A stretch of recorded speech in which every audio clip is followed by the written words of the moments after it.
We're going to call the Health and Human Services meeting to order. Clerk, will you please call the roll? Alderwoman Hubbard. Alderwoman Green. Present.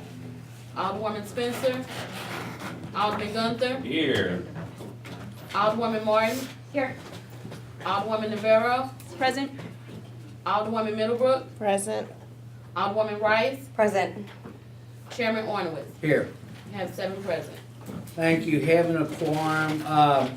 Before we begin, if you have cell phones or anything, would you please put them on vibrate?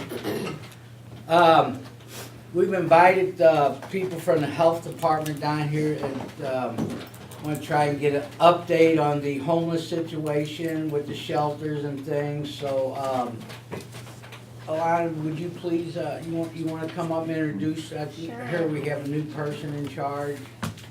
Sort of.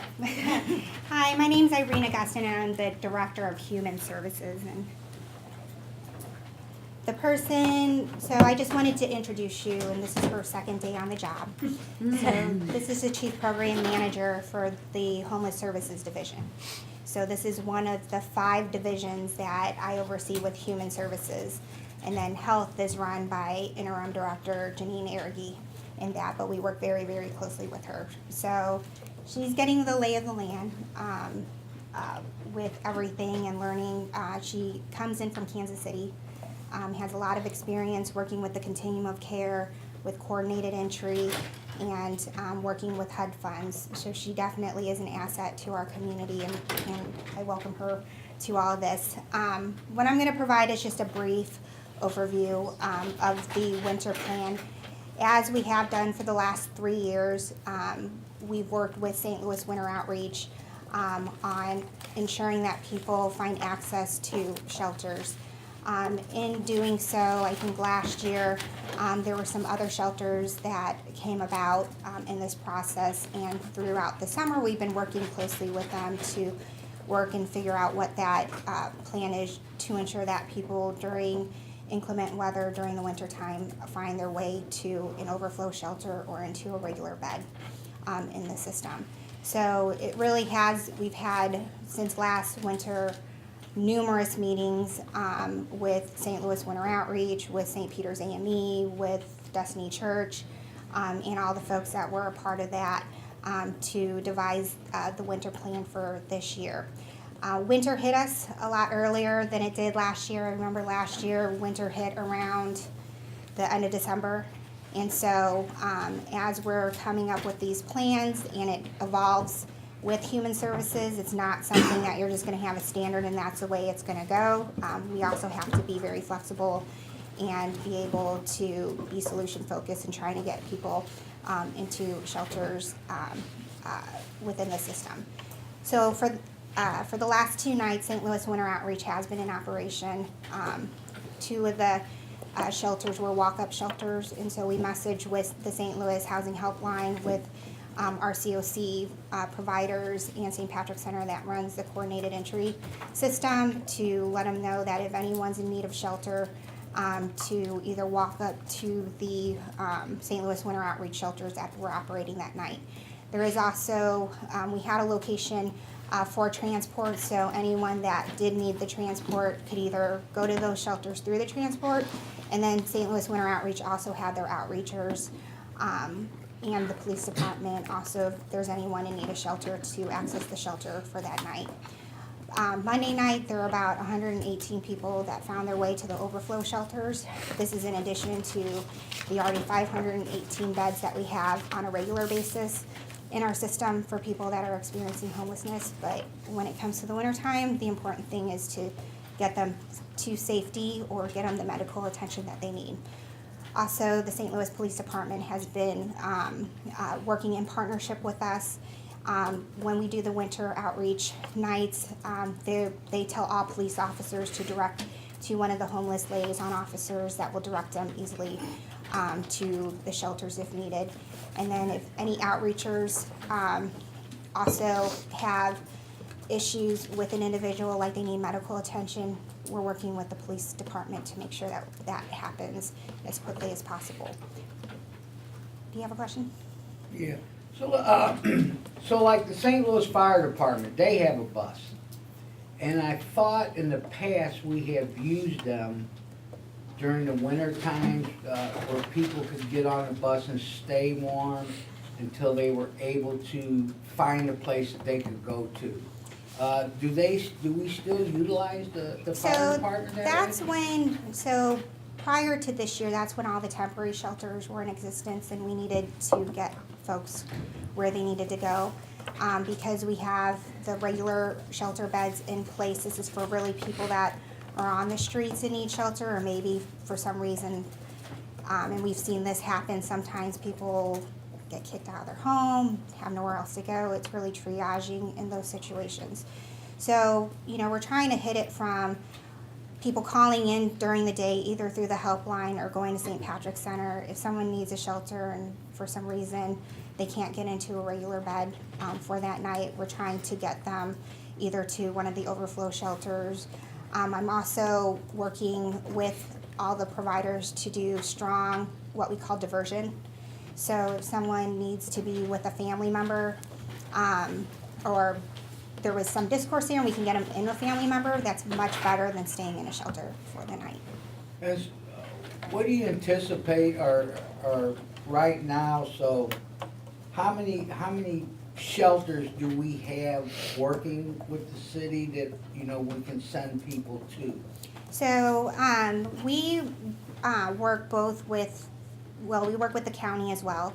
And so between the beds with St. Louis City and County, that's 518 according to our 2018 housing inventory chart. We also have transitional housing programs that exist, and then as we all know, that the solution is to get people to housing, and so we also, between the city and county, support about 2,300 in permanent supportive housing and rapid rehousing initiatives. There needs to be more of that, and because it's one thing to help someone in an emergency and crisis situation, but we need to help our neighbors get into housing as quickly as possible, and that to be the outflow. And so it's very important that we're all working together. That's why over the summer, I worked with folks that not only were St. Louis Winter Outreach, but a lot of community volunteers to not only figure out what the winter plan is going to be, but to address the long-term issues. And it's just beyond the city, because there's so many people doing so many great things. It's how do we collectively work together to figure out what that solution. Our numbers don't compare to other cities like Los Angeles or New York.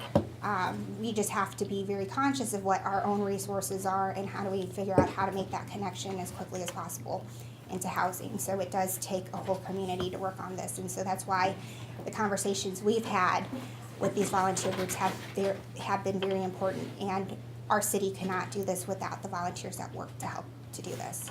So do we ever get any offers or help from people like from St. Charles County or St. Peters and So willing to help with the situation?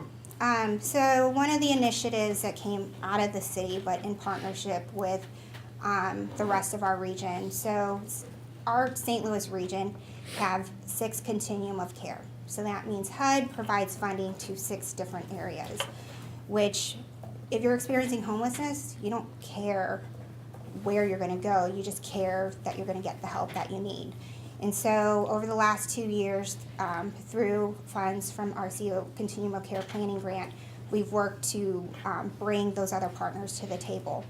And in that work, the St. Louis Area Regional Commission on Homelessness, which includes voices from St. Charles, Madison, St. Clair counties, St. Louis County, and even the balance of state have come together to figure out how do we coordinate and align in a much better way. So if someone finds themselves homeless in the city of St. Louis but actually wants to live in St. Charles, how do we connect those systems together? So we've started those conversations. I would say we made history by bringing them all together, but there's still a lot more work that needs to be done on that forefront. I was just wondering, because I know we have a number of homeless people, not only from St. Louis City, but from all over. I mean, Illinois, St. Charles, you know, California, Missouri, I mean, everybody just drifts up here, and I know at one time, the county used to just bring and dump homeless people off in the city. So, in terms of that, I think it's important to say that with any community, there has to be a proper response to someone facing a housing crisis. And part of that is not everyone has the same issues, they're unique individuals. And so being able to provide them the attention they need to help them through their own strengths to rebuild their lives is really what we need to be focusing on as a community. And we're doing it with our neighboring partners as well. However, you know, it takes time, it takes resources, and it takes better communication on all fronts to be able to do that. And I get it, and I wanna thank you, and I'll be quiet because I'm sure other members have questions. We'll go down the list if you don't mind. Sure. Alderwoman Green? Thank you, and thanks for coming in front of us today. Few questions here. So if we have 500, I want to make sure I have my numbers right. We have 518 beds and then 118 in overflow shelters, so that's in addition? No, that's who stayed in an overflow shelter Okay. that night. So amongst the St. Louis Winter Outreach shelters and the overflow beds, it's about, and depending on the night, because St. Louis Winter Outreach operates different shelters on that night, but if we were to total the overflow shelter beds, just amongst the capacities I know, it's about 400 additional beds for the winter. Now, because they all function on a different night, it fluctuates, and I would say some of the nights where we're at the lowest with emergency shelter beds will be Wednesday and Saturday. But that's where strong prevention and diversion needs to happen at all fronts of it. Some of the things that we found from last winter, there were some individuals that live in Illinois but couldn't get to Illinois, so they decided to stay in a shelter. I mean, like I said, everyone's situation's a bit different, but you have to triage it from every single person. And where are the overflow shelters that we have this year? So they're all over. I would say there's some in South City, there's some in North, and so there's about, I believe, 10 different St. Louis Winter Outreach shelters that are working with us on that. And are those shelters receiving city support in terms of resources, cots, money? So we're providing cots, bus tickets, blankets. We're also, we've been at every single meeting to help with the coordination of that as well. Okay. And then again, it's triage too. So the police department has been with us on this to make sure people get to a safe place. And what are you said that there were 2 places where folks can go to access housing, to So that's walk part up. of the coordinated entry system that the Continuum of Care has set up. So one is if someone calls United Way 211 or the Housing Helpline, they are directed in terms of what walk-up shelters are operating that night, and where the where they can get transport for that night. And the other is St. Patrick's Center, which is the front door for coordinated entry as well. So that's all being communicated. Am I correct that Biddle is not a walk-up access point this year? So it is not a walk-up point this year. The focus has really been on getting the individuals that were at Biddle, that are at Biddle, connected to housing as quickly as possible. There were issues that came up in terms of just being a community drop-in center that the focus on getting those folks into housing, we couldn't do both with there. So to make a conscious effort to make sure Biddle is as successful as possible and that the livelihoods of the men that go there, they get connected to housing, that was the decision to have that just focused on shelter there. But we're working with our partners to figure out the solutions to get people where they need to be. Okay, so what happens if, because I know last year we were funneling a lot of folks to Biddle, so I can imagine that has gotten in people's heads as that's where to go. How are we disseminating that information to know that this is no longer your access point? So with winter, email communication goes out to the police, to the housing helpline, to our partners within the COC to let them know where people need to go for that night. And I know with the police officers, the homeless liaison officers that are out there, they're hitting hotspot areas and talking to folks of where they need to go. Then, once winter operations is in effect, there's folks from St. Louis Winter Outreach that are trying to talk to people, because even if day outreach goes and they're talking to different folks, some people decline it. So we're trying to touch base with people during different parts of the night. My other, I guess, questions for some of the overflow shelters is what staffing are we getting in place? So, last year when I went out to several of these, we had people who were overdosing, who needed, medical attention, and volunteers aren't necessarily equipped to be able to handle some of these bigger needs. What are we doing to ensure that there's the staffing or the access to the other services that are necessary for folks who maybe can't go directly into housing? Sure. So I know that, and this was communicated from St. Louis Winter Outreach, that there was a number of trainings that happened on that end. One was training on Narcan. And then I know there was some de-escalation training as well. But even with all that training, having access to first responders and more of a triage point is important to that. So the City Department of Human Services, the St. Louis Police Department, we make ourselves available. For the most part, the volunteers know where to take people. We touch base with them every night to make sure everything's okay, and my phone's available to take any calls.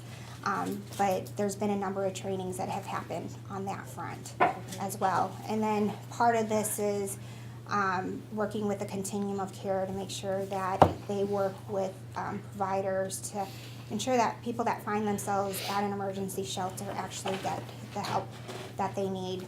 This year, and I've been talking to Tim Huffman with SLU, we're looking at creating a prevention and diversion assessment so that we kind of know what the issues are and we can direct people to the different services that they may need, Okay. which is different from what we've done Okay. in the past as well. Thank you. And then another issue we had last year was the result of folks who were in the hospital who were being let go, sometimes just wearing their hospital robes. Paper. And without a clear place to go. Has there been any work in that area to kind of bridge that gap to ensure that when folks are released from the hospital, they're not just being released out onto the streets without anything or any support? Yeah, so the unfortunate thing is that I've heard that as well. We've been working with the hospital system, and one of the programs that is in existence is an emergency room enhancement program. So if someone is chronic and they find themselves going to the emergency department on a frequent basis, there's actually a program that can be connected to get them a case manager to help them with housing or some of the other issues that they have. Recently, they just were trained on the common assessment tool that the continuum of care has, so that we can provide better access to those individuals. But a lot of times, and this is where more work needs to happen, is at the front line of the emergency department. If that person doesn't know to contact that program, that's where a misconnection can happen, and I've seen that happen. But there's work with that program and with hospitals to ensure that that doesn't happen. And there's a lot of work that the hospitals need to do on that front. And then I think I just have one last question. In terms of what was the point in time count for this past year? Do you know that at the top of your head? For the city, For the city. it was 949, Okay. and sheltered and unsheltered. Unsheltered count was 97. I'm sorry. But as we know with the point in time count, that's just a snapshot of the homeless at that point in time on that night. And I know that the continuum of care is working on planning and needs as many volunteers to ensure that we have the most accurate count. But That still seems like that's should every person that was counted that night be in have shelter space, that's quite a gap in terms of our capacity versus the need. It is, but also, and this is where we need to really support the continuum of care and affordable housing. You know, part of it is emergency shelter is not that solution to homeless, it's just to provide a safe environment. Yes. We as a community should be looking at the length of stay within emergency shelters and figuring out why is it so hard to get someone into housing.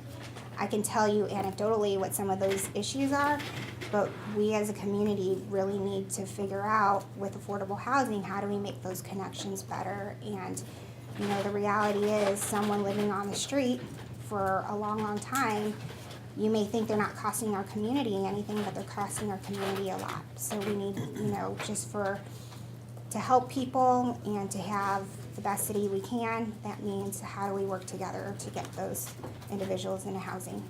And some of that is landlords, their requirements are too high, there's still a lot of illegal evictions going on, you know, and that's something that we all have to work together to improve in our community. And do you find that there's restrictions in the HUD dollars that make it hard to structure the funding where we need it to go? There's certainly, I mean, those are all federal dollars, there certainly are restrictions, but the reality of it is that we have to optimize and maximize all funding going towards this. HUD doesn't go in there saying they're gonna solve homelessness because there's so many issues that come to it, but we as a community have to work together to figure out how do we optimize not only other funds, philanthropic funds, other funding streams, but also the time, talent, and treasure of our community. We have a lot of passionate volunteers that are working very hard to ensure, you know, at least people have a safe place, but really, if we're gonna be the best community we can be, it's how do we get that person to thrive in their own home. Thank you. No further questions for now. You wanna take a break and get a drink of water?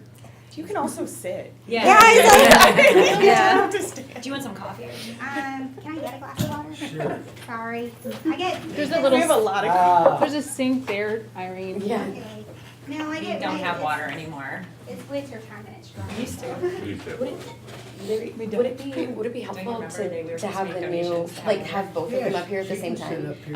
Just since you're new and probably don't have all of the answers and everything, but to like be able to work together on that, it might be good. Did- Get used to the hot seat. Yeah. Yeah. Come on in.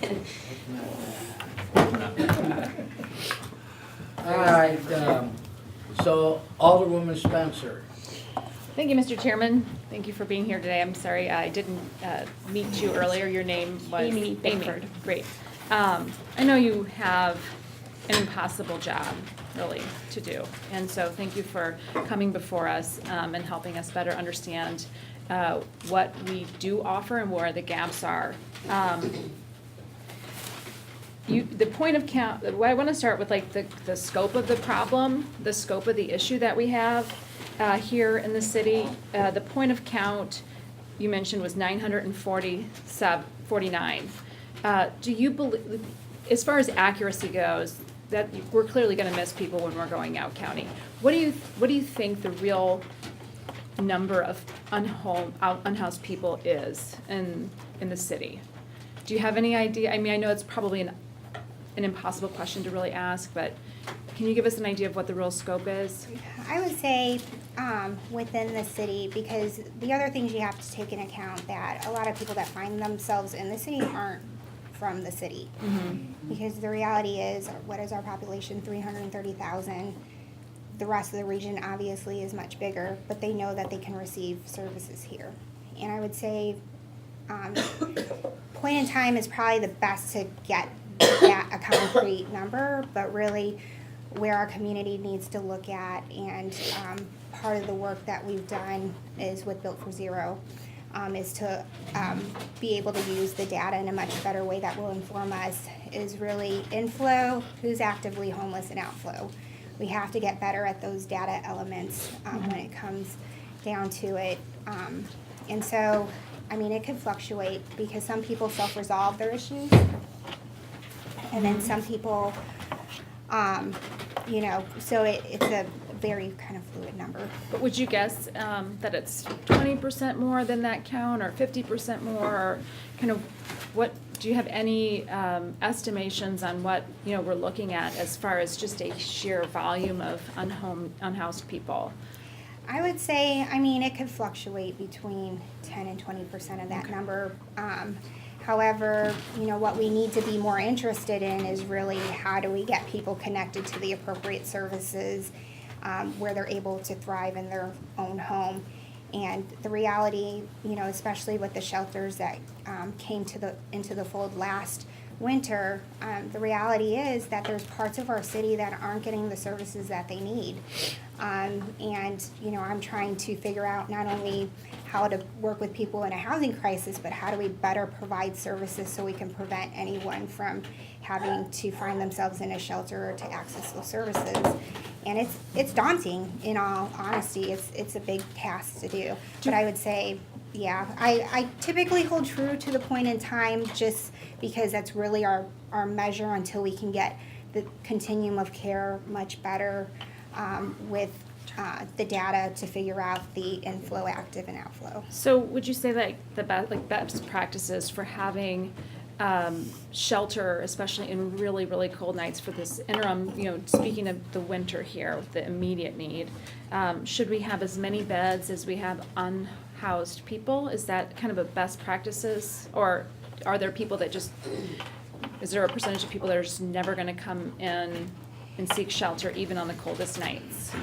I mean, you have those two realities. One is if you're going to try and figure out shelter capacity to totally meet the need, I think part of it is you have to take a realistic look at what emergency shelter is supposed to be providing. Mm-hmm. It is supposed to be there to be a safe place for an individual to be connected to services, and we need to get them out of emergency shelter and into a permanent housing situation as quickly as possible. Right now, that's where our community struggles with because those length of stays, are typically pretty high. And so we just need to figure out how do we make those connections as quickly as possible. In working with the St. Louis Winter Outreach Shelters, I think it's important that the city is at the table to help be that connection with the continuum of care because, those are folks that do need services as well. And so how do we get those individuals services? So what we should be looking at in our community is, how do we triage every situation and get them to whatever services are needed? Some people aren't unhoused. Right. Some people have housing, they just have a utility payment that maybe they didn't make or it was shut off before the winter hit. Like, those are the types of information we need to know so that they can get services so they don't find themselves in a shelter situation on a long-term basis. So I guess I'm trying to understand we have, long-term solutions, but we also have short-term winter needs of making sure that we have safe and adequate beds available for all people to live through the night, especially on these really cold nights. Do we have enough space? Do we have enough beds to adequately house all the people that are unhoused in our city? And should we, in the very short term right now, be looking to expand those, 518 beds plus 400 overflow beds, so the 918 spaces? Do we need more immediately to get through this winter?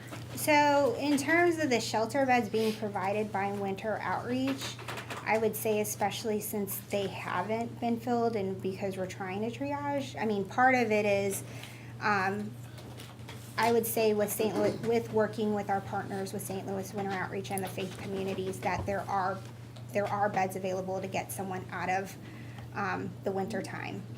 That's not true. That's not true. Excuse me, unless you're up here speaking, we don't need no comments, Okay. okay?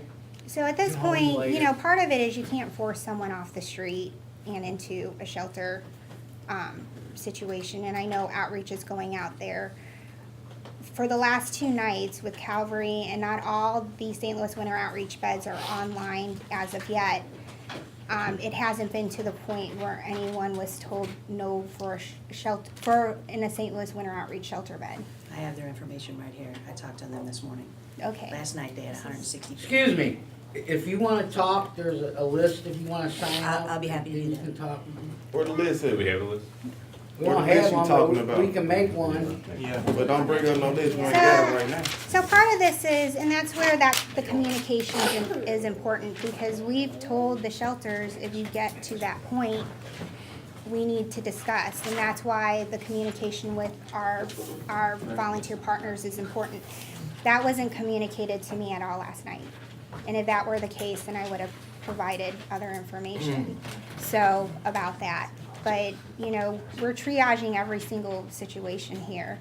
Part of this is winter did come sooner than we all thought. St. Louis Winter Outreach, all the folks here. And so we're trying to triage as best we can with this.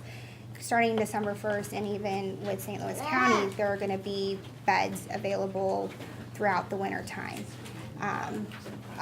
With our partners in that area. But yeah, I didn't know about the. Is there, about a full situation, what is the protocol or the policy for, you know, if there's a situation where we have a full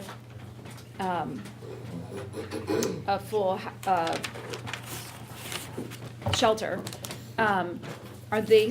they're supposed to be communicating that directly and immediately? Is there a 24-hour situation where, is there a transportation that could transport? So typically we'll, you know, and this is how we've worked with St. Louis Winter Outreach in the past. Part of it is that if a shelter's full, we'll transport them to another shelter that has availability, and then we work with our other partners to make shelter space available. But that all requires communication. So if I had known that, I would have shared with other information. But with the information I have and what I know of the shelters, because I personally visit all of them, I didn't know that any certain shelter was full, over capacity full that night. So it sounds like maybe we need to establish a very consistent, maybe a little better line of communication so that the shelters know they have that resource. And would there be transportation available for somebody who shows up at a full shelter to get? So the way the system works, and this is where, you know, all of the shelters have my phone number and all of that. We do have established lines of communication. In terms of any particular shelter being full, and, you know, I chalk this up to, this is our first few nights with Winter Outreach. There's always gonna be situations that we need to handle. Sure. Because this is really the second night, and this is not even the official night that winter operations is in effect, that I'll certainly reach out to the folks, and that was Calvary.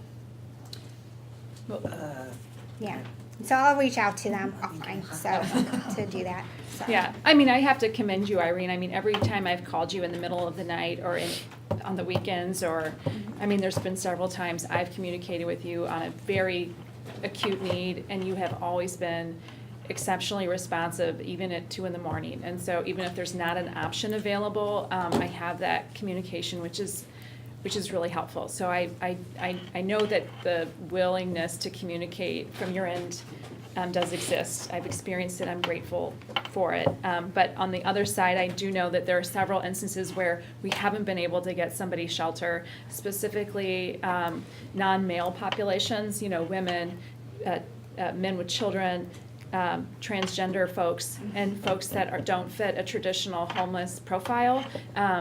Is there additional need for beds that look like, that have the capacity to hold non-male, non-housed people? Yes. So I would say that we have to look at this in two ways. One is the ability to outreach and to triage appropriately to get people, and it's not always housing that they need. They're not. Some of it could be they have a house and they had a utility shut off, and it's better to stay in a shelter because it's warm there and not their own home. So we gotta definitely do more work in terms of our outreach, but then I would say if we're gonna talk about gaps, outreach is one of the gaps that we have in our community. And that's why it's also important that, you know, we are able, not only the traditional outreach that we have through, and I would say these are funds that aren't controlled by me, in human services. that we take a look at the SAMHSA and PATH funds and even apply for more of those funds to get more outreach within our community. But then, you know, it's to help our shelters get people housed so that we can open up capacity. That's the balance there is, you know, in terms of saying, do we need emergency shelter? Well, why aren't we housing people as quickly as possible to open up capacity within our emergency shelter system? And so it takes the same amount of time and energy to open up an emergency shelter than it is to actually house someone and get their life back on track. And so trying to figure out that balance is where we're working really closely with our community. So in terms of the numbers for the winter last night, we did have, for Monday, I was aware we had open capacity. Tuesday, I didn't have those. 160 So 160 in one shelter. in all of them, winter outreach. So there was still capacity because there was 177 available beds for that night. So, but part of that is the communication needs to be there with it, and so. Can I say this? Excuse me. I- Trying to be, It's on. we're letting the committee people ask questions, and when. I understand. You can get up and ask anything you want when we call. No you, problem. I just okay? wanted to feed her the information so she could understand. Okay. It was, last night, there was a mother with 4 children where there was nowhere for her to go. And I wasn't aware of it, or I would have called you, until this morning at 7. Okay, so I mean, part of it is the communication, because with the police and after hours, there are available beds over at Gateway 180. However, that's where communication is critical in this. And I've made myself available on many different fronts to be able to get that communication to us. Yeah, so I knew that with the shelter beds available with St. Louis Winter Outreach and the overflow that we did have 177. The unfortunate part is if the communication channel wasn't followed, you know, I don't want to see anyone without a safe place. And that information didn't make it to me, so. Okay. Or to any of my what- staff, or obviously the police, Yeah. so. So, looking at what we need to do to, we know that as a city, we don't have the funding really to we're not putting enough funding at it, I think, because we don't have enough funding to do the vast majority of things that cities should do, and this being one of them. But can you help us better understand what we can advocate for that you need to better address the immediate needs as we are walking into the winter months ahead, and we have very vulnerable people that could be left out in the cold. So we need to improve communication, it sounds like.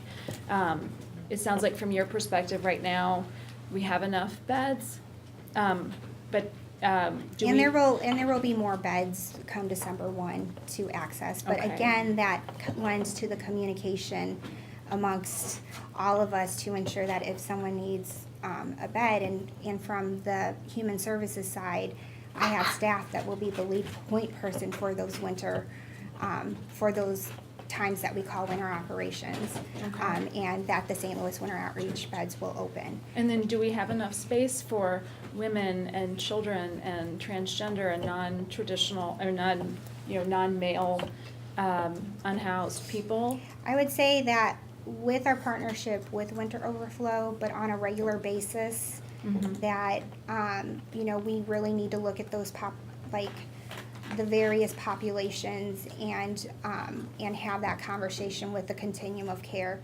The other part that needs to be in more discussion, and I would say on all levels, is our access to affordable housing and our ability to help people that find themselves in shelter get better connected to housing. And we don't have, and I know there's work being done from various groups to figure out, especially because illegal evictions happen quite often, and landlords will, I would say, discriminate against people with certain backgrounds, that it's very difficult we can get so much better on the communication and coordination on the front side, but we need help on the outflow.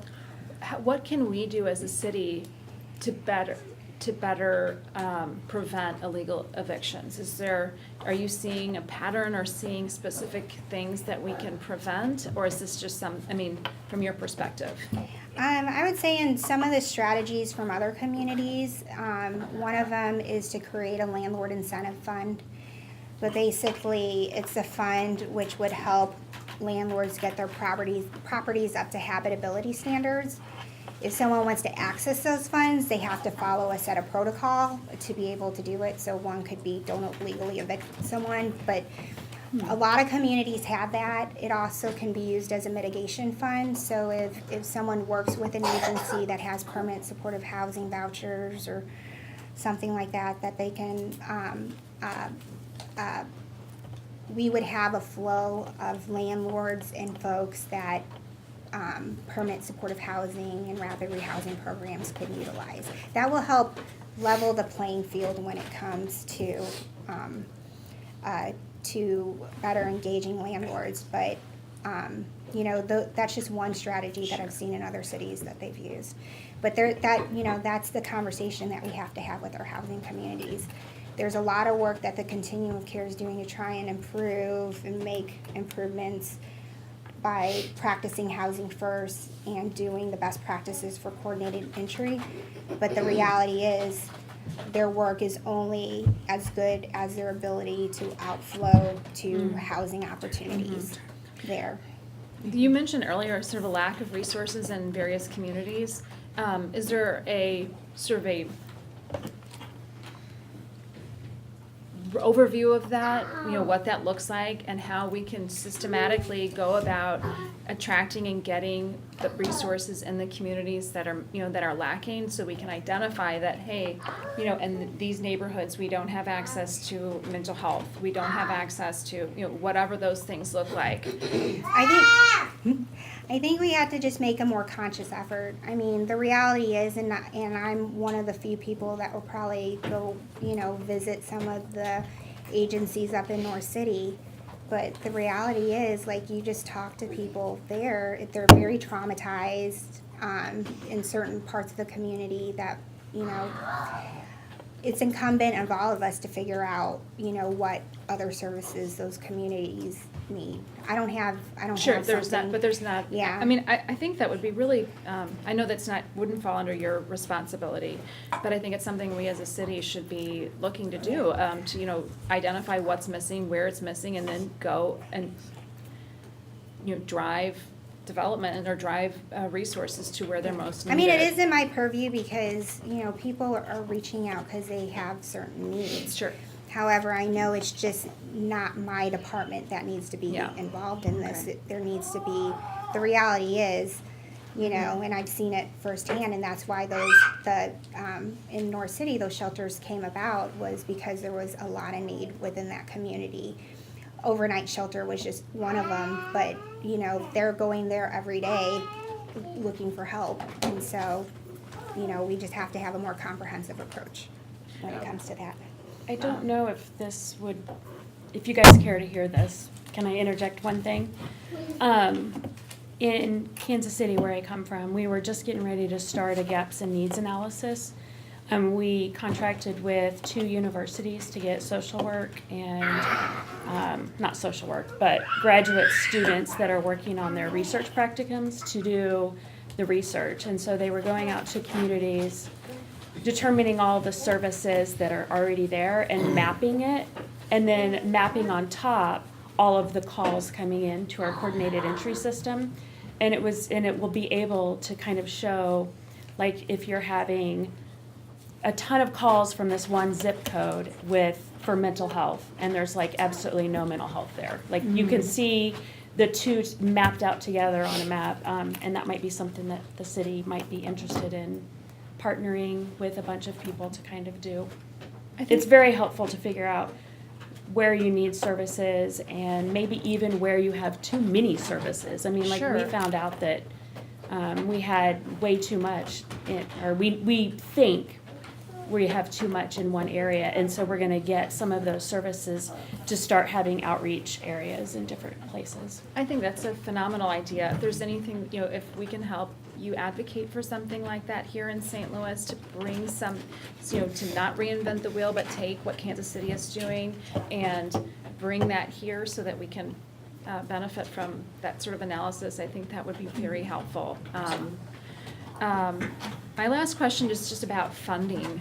I know I mentioned earlier that we are a city that really struggles. We have a high population of people that live at or below poverty. Our economy hasn't been, we've had some struggles. And I know, Irene, you and I have talked about this before, but I want to take a look at how many states fund homeless services across the country. We often blame the city, and we should shoulder a lot of blame, the city should, for, when people are left outside in the cold and we don't have adequate services. But the state of Missouri has a responsibility to its residents too. And not just here in the city of St. Louis, but in other areas of the state that we have significant populations of unhoused people. And I think there should be a real concerted effort on the part of the city to coordinate with other areas that have this issue and demand that the state of Missouri come to the table with some resources. And that should look like funding for homeless services, it should look like funding for mental health services, and it should look like expanding Medicaid. Yeah, I am in so- agreement with all three. At the end of the day, it does come down to funding. But it also comes down to advocating for our people at the state level. And it's something that the city has not done well on behalf of our residents here. And I'd really like to see our city do that. This organization, the Board of Aldermen, doesn't have that capacity. We don't have a lobbyist. We don't have somebody that advocates for these things in Jeff City, but the city does. And I would really like to see the city of St. Louis advocate for those things in Jeff City. Okay. Yeah. I'm just putting that on record, Mr. Chairman, and that's all I have right now. But again, thank you for your service, Irene. I know that you have an impossible job to do, and I know you come at it with a genuine care for humanity, and so we thank you for your service. Thank you. Alderman Gunther? Yeah, also thank you, Irene, for what you're doing, and Amy, welcome to St. Louis. Thank you. Glad to have you here. I think a lot of things have been answered, but just kind of going back on what Alderwoman Spencer was saying, so our 10 walk-in, are potentially 10 walk-in shelters, are they all co-ed or are they split amongst? So they're not all walk-in. And you gotta remember, we're working with volunteers here, and so, for me to go in and say that this is what you need and have to do, really, that's not the effort of collaboration. Yeah. And so, depending on the night, there's a couple that are walk-ins, and that's why the communication amongst all the partners is essential in this, to make sure people get where they need to go, or when shelter's not is not filled up. Because that just seems to be, in the past, it seems like that's one of the biggest issues I think a handful of us have run into, is when you've had a mother and children and all the places are like, oh, we're just male, or we don't accept children, or you have to split the families up. So I'd say a majority of St. Louis Winter Outreach shelters are not, will work with men, women, and children.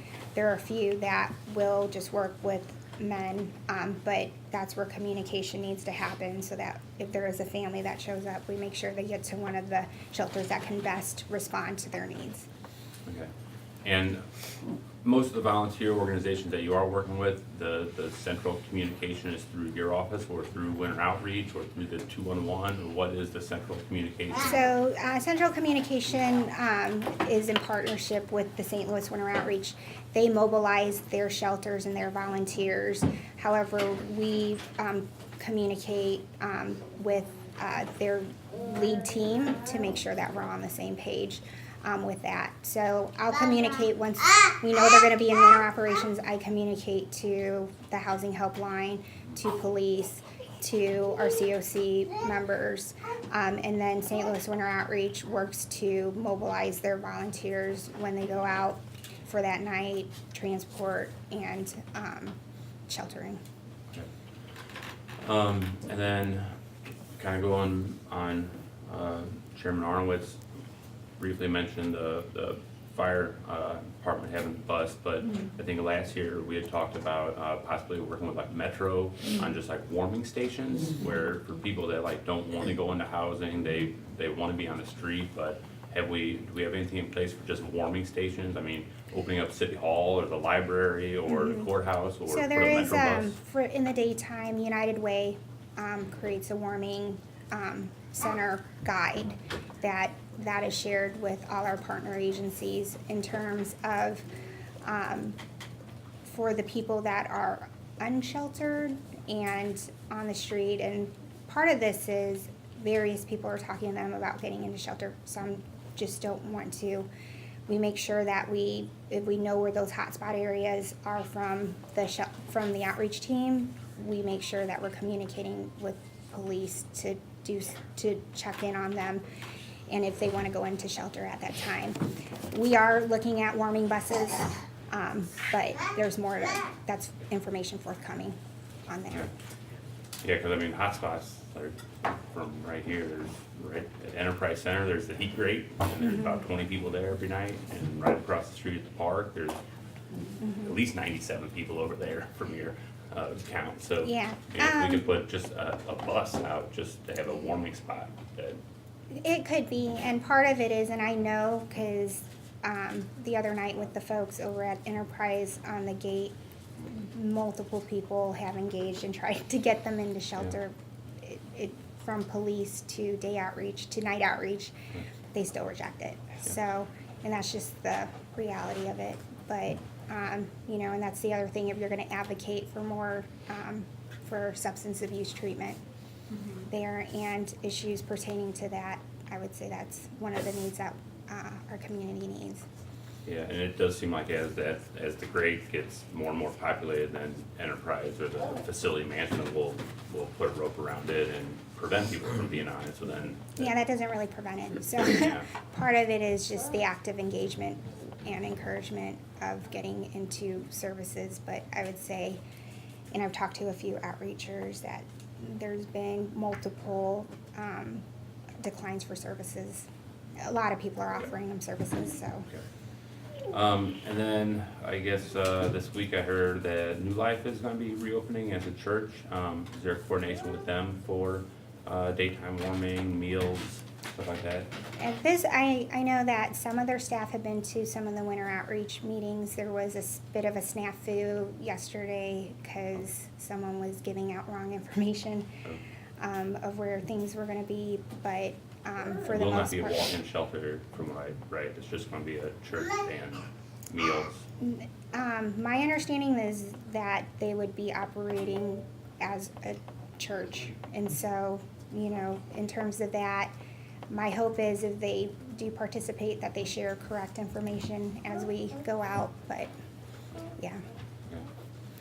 And then Amy, I guess since we kind of had this meeting to invite you to say some things, can you just kind of give us a little your background and kind of what you did in Kansas City and what you think might work here and just a little more about yourself? Sure.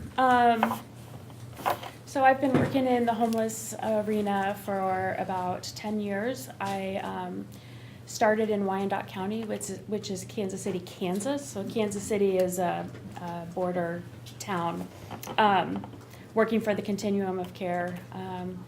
So I just led all sorts of different homeless initiatives for that community. And then I moved over to Kansas City, Missouri's Continuum of Care. And then shortly after that, we actually merged the two.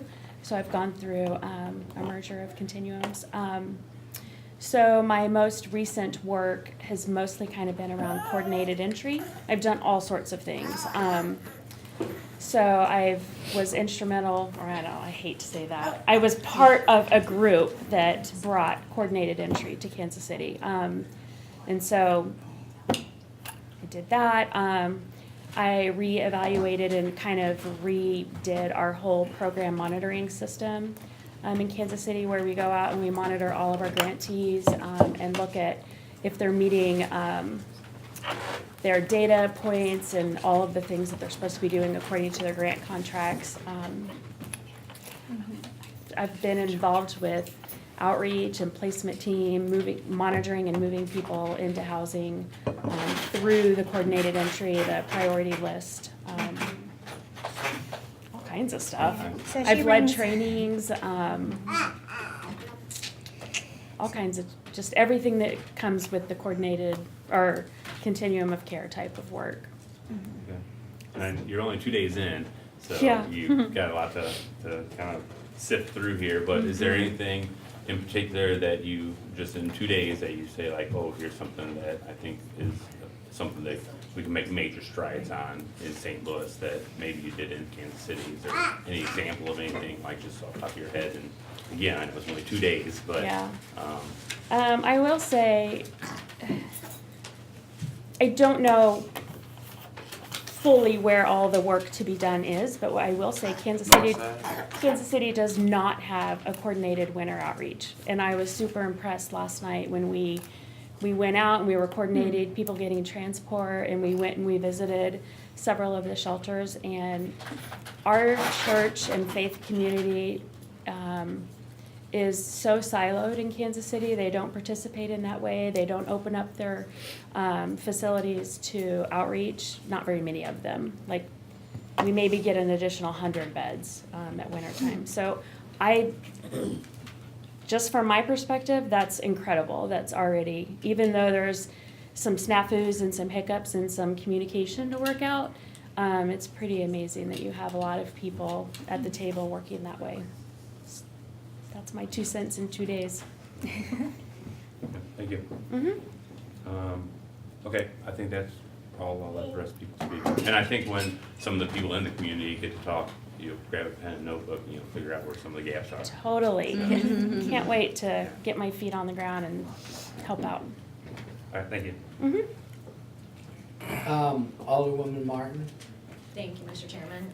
Thank you both for being here. You both have, endless, thankless jobs, I know.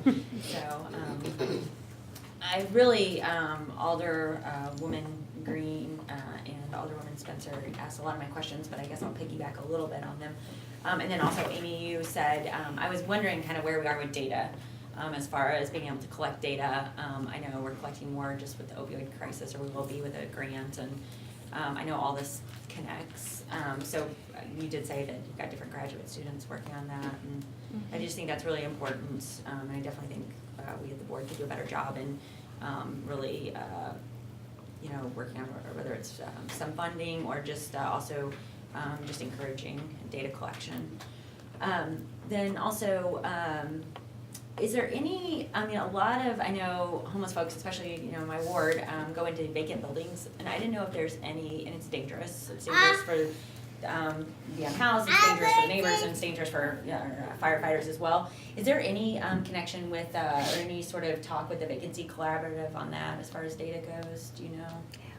Not yet. Okay. We know about it. Okay. I think there needs to be more conversation, because the reality is, even with a concentration of the services being downtown, the reality is there's folks that are in those neighborhoods that are facing housing crisis, that are living in the vacant, that may be residing in a vacant building that we don't even know about.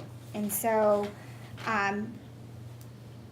in working with that team, part of it is how do we better communicate, because I think there might be a whole population that isn't even being accounted for because we just don't know about them. And that lends to my comment about certain parts of our city needing more services, because if they're not getting the services, they're basically invisible in the eyes of everything else. And so we just have to do a better job of being able not only to outreach, and it's just not the social services, it's many different things, and be conscious of the fact that of the parts of the city that we may need to focus on. So, kind of to go off on that, I have a private club in my ward that they reached out to me, like the president is a firefighter in his real life. And he reached out to me and said, we have showers, we have a kitchen. Is there, what do I have to do to sort of be a part of, you know, the continuum of care, be a warming station. Is there sort of like a one-pager? Is there something out there, and I know this is probably easier said than done, but is there something sort of to encourage places like that that have some of these resources? There's really no big cost to them. Is there something out there that kind of encourages groups like that to open up their doors, even if it's a couple days a week? Yeah, no, and I that's why I've been working with St. Louis Winter Outreach, because they have kind of that protocol, and I've been working with Tekka Childress to communicate to other people that might be interested in participating. And it's not only in wintertime, but, you know, just be that kind of beacon for services. So I'm more than willing to take that information and kind of St. Louis Winter Outreach, I guess with Tekka, we've just been talking to various folks to see how they would want to help. So, yeah. Great. All right. And they Yeah, have no, I would manuals love to in stay in it, touch too. on that and work towards that. And then also, you know, I mean, I think what Alderwoman Spencer said, and this is what I was, my background is with state government, and just, it is true, and this is through no fault of yours, but it is true, like, the city just does not go down and advocate for these types of, you know, the funding, or any really, when, I know we've lost out on HUD money, because our last governor basically turned down dollars because of discrimination legislation. We don't do a good job of that. There's no reason why Kansas City and St. Louis or Springfield, they can't get together and be in Jefferson City and advocate for that. With that said, I also, you know, last year I said this to a lot of advocates, and I appreciate what they do, but I sit in a lot of budget hearings, and I've never seen anybody from St. Louis testify. You know, talk about either HUD funding or anything with Medicaid. So, I mean, I see certain advocacy groups like the Missouri Budget Project, but I don't see everyday citizens down there, and I think that our city could get with folks like in this room and just do a better job of going to Jefferson City and working on that, because we really are, I know we're robbing Peter to pay Paul, and I know you all are doing the best you can do with limited resources, but people can come up here and get mad as they want about it, but we just, that's the reality, is our resources are so limited, especially when we have a state and sometimes federal government working against us. Then I had one other question.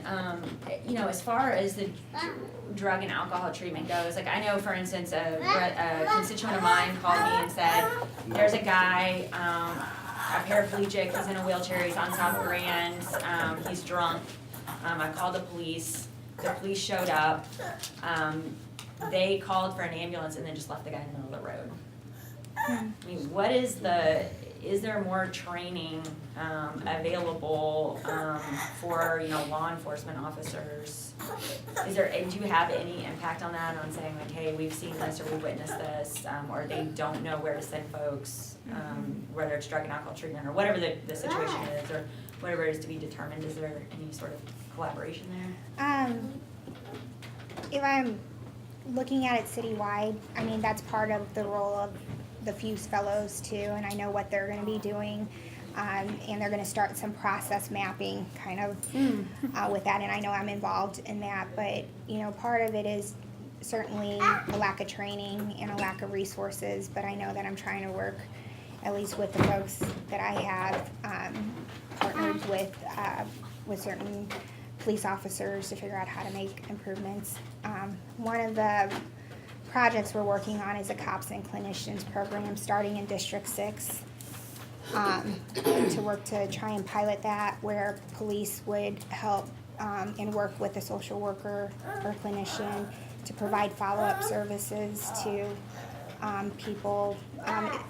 It's modeled after a program in New Haven, Connecticut, which focused just on children.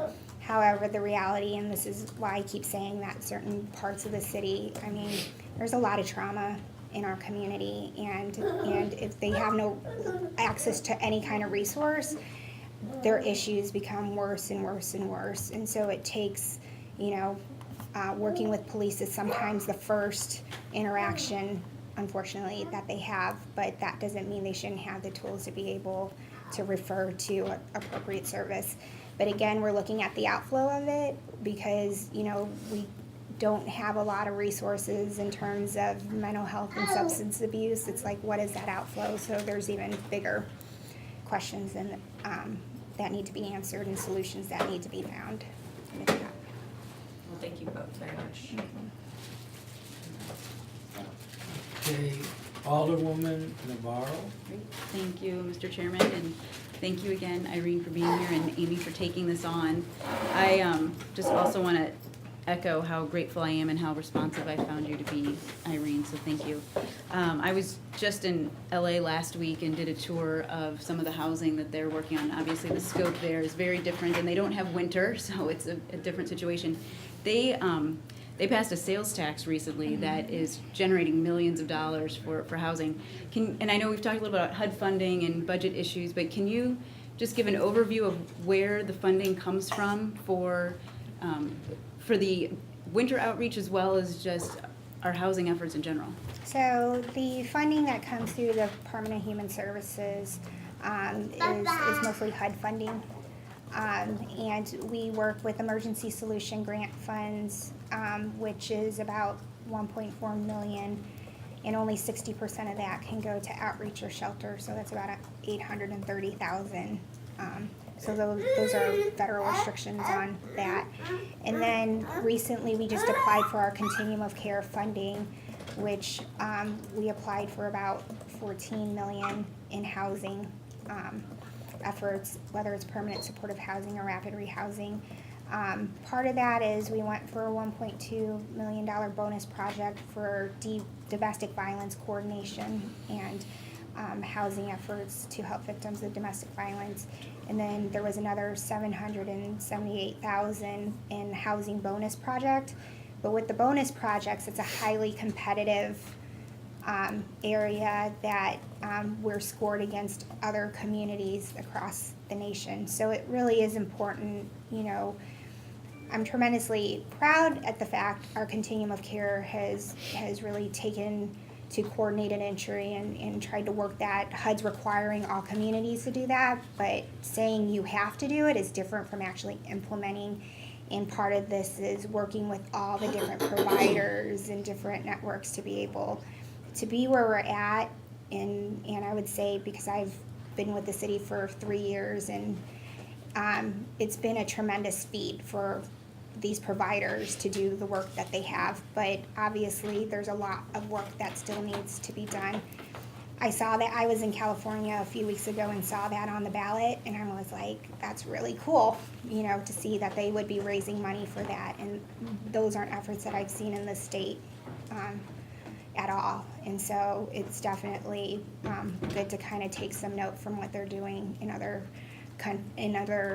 states that are a little more innovative, that I think can help our community. Do we know the success rate of the supportive housing that we're providing in terms of getting people into permanent housing? So I think part of it is you have to look at it two ways. HUD funds are being prioritized for people with the highest need, but you're finding people that don't have those needs but still need assistance to get them into housing. We do have a lot of permanent supportive housing within our community, and when I first came back to St. Louis, that was one of the things that I thought was pretty amazing, to have all that permanent supportive housing, because other communities didn't have that. However, what we found out was, because we didn't have coordinated entry, we made the assumption that anyone experiencing homelessness was the highest need and needed permanent supportive housing. And that's not a strength-based approach to be able to do that. And so that's why coordinated entry is so essential, because if we can assess based on need to ensure that the people that have the highest needs have access to the permanent supportive HUD housing, and we make a conscious effort on a local level to help just our neighbors get back on their feet. That's what rapid rehousing, we don't have a lot of that within our community. We've made strides to ask for more from HUD for that, but there's things at the local level we can be doing to support that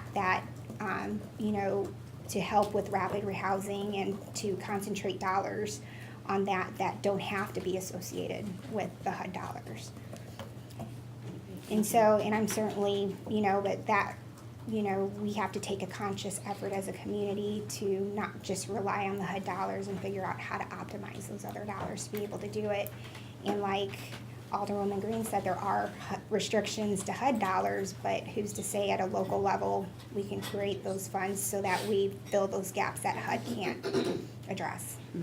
Well, and like you've said, you're dealing with so much more than just homelessness. I mean, mental health issues, addiction, all of those things. And so figuring out how we coordinate that funding into a bigger holistic preventative system, I think is really, Yeah. really important. And we all have a role, from hospitals to police to our neighbors, like, we have a role in that. I think part of it is working with the continuum of care is to organize it in a way so it's easier to access, and so you would know the information, you wouldn't even have to ask me, you'd know immediately who to go to, and that's what we're striving for within the continuum of care, so that becomes easier. And I think there are a lot of people out there who want to help and don't know how, you know, if they see somebody in need, they don't know how to get started. And I know I was in a situation where there was a family looking for housing one night, and this was before winter, and there was just nothing. I mean, we have 4 or 5 people calling around, and there was just nothing. It was a young woman and 3 kids, and maybe there were 2 beds somewhere, but not beds for them. And there were just the response from the community to say, yes, what can we do to help this woman, and everybody trying to figure it out. So anything we can do or anything I can do to help get more information out there to direct people to these channels, I'm happy to do that. One of the questions I had, because you've mentioned police and first responders, and I think maybe you referred to them as outreach liaisons in the police department. How many of those do we have? I'm assuming those are people who are specially trained in outreach. So they work closely with my staff, but there are 3 homeless liaison officers right now, and then 1 sergeant with that. But basically, the police get every single call. So if someone's in need of shelter to help kind of triage, they're referred to the homeless liaison officer. Typically, they are getting really in tune to what some of those services are and can connect, but they have a direct line to my department to assist in any other kind of special circumstance with that. So there's at least an effort from the police department on that side of it that we're working very closely. But I think the larger question goes to additional training citywide, you know, and I think certainly the police department would be receptive to some of that additional training, so. Great, thank you. I think most of my questions have been answered. I just, unless there was anything else, I've been trying to keep track of the things that you're saying that we need, better assessments, dealing with illegal evictions, improved communication. Is there any access to affordable housing, anything, any other big picture wish list things so that we can be better advocates, whether it's here at City Hall or in Jefferson City to help you all? I would say the other part of this, and aside from homeless services, is that there's a lot of people in our community, like you said, that have no idea who to turn to, and sometimes they do turn to our faith communities, and I think the faith communities are trying as best as they can to kind of help that person, but I think supporting some of our faith communities, because a lot of them do services as well, and trying to figure out how to support their effort, because at the end of the day, people in needs probably go to their church to figure out how to do that. In North City with Destiny Church and St. Peter's AME, they're really that beacon for that community, and I'm personally trying to figure out how to help them gain more services. One of the things we're looking at is when the RFP comes out from HUD for the Envision Center, to see if they can get more resources for that. Can you talk a little bit about the Envision Center? So the Envision Center is an initiative from the Secretary of HUD, Ben Carson. But basically, he's working with all the other partner departments. Right now, there isn't actual funding associated with it, but it's more of computers and consultants and different things that can that can help Envision centers better serve the people within their local community. And so, also with it, in terms of HUD, they told us that with that, other dollars will be, they could be, if they apply for other federal dollars, they would be in a better position to get those funds if they become an Envision center. So those are one of the things that we're looking at, but the reality is with some of the communities that services have eluded them, it's the churches that are really taking care of those folks. And as a city, how do we best support the people that are putting their time and effort to do that? Great. Well, thank you so much for your time and your commitment. Thank you. I have no further questions. Alderwoman Middlebrook? I have no questions, they've all been answered. I know, it's hard. When you get to the end, you're like, no. At the end, it's hard. Alderwoman Rice? Thank you. Thank you so much for being here, and again, welcome. Glad to have you. I am curious, was there a chief program manager before you came on board? Did we have somebody in that role before? So that was my role when I came to the city. Okay. And then I got promoted. Okay. And then the role was Edwin Mohammed, who was there, and he left in June. Okay. So she's, Amy Bickford's taking over that role. So it was a role within the Department of Human Services. Okay. And how many employees do we have in the homeless division? So in the homeless division, you have 3 contract compliance officers, which oversee, I believe, 38 different projects. 1 secretary, 2 client service coordinators. So those folks actually are the ones that work with police and do some outreach. And that's it. Okay. And the police department, you said they have 3 homeless liaison officers. Are those distributed, like, are they within the whole of the department, or are they focused in certain districts? So they come mostly from District 4. Okay. But they're working with all the different districts. Okay. So the messaging that goes out actually goes citywide to all the police departments. And then they are directed towards those homeless liaison officers who's been working with DHS and then with St. Louis Winter Outreach. So the last 2 nights I've rode with them, introducing them to everyone, getting them their phone numbers in case something happens. Sure. Mm-hmm. Okay. So one of the issues that was brought to my attention earlier, sort of that first cold snap that we had, it seemed like right before that there was a report that police and city services of some kind were being used to move some folks out of a space, and blankets and belongings and things were getting tossed in the back of a truck, like essentially a trash truck. I don't have specific information about that location. That was not publicly posted because the outreach person wanted to protect that location and those folks who were out.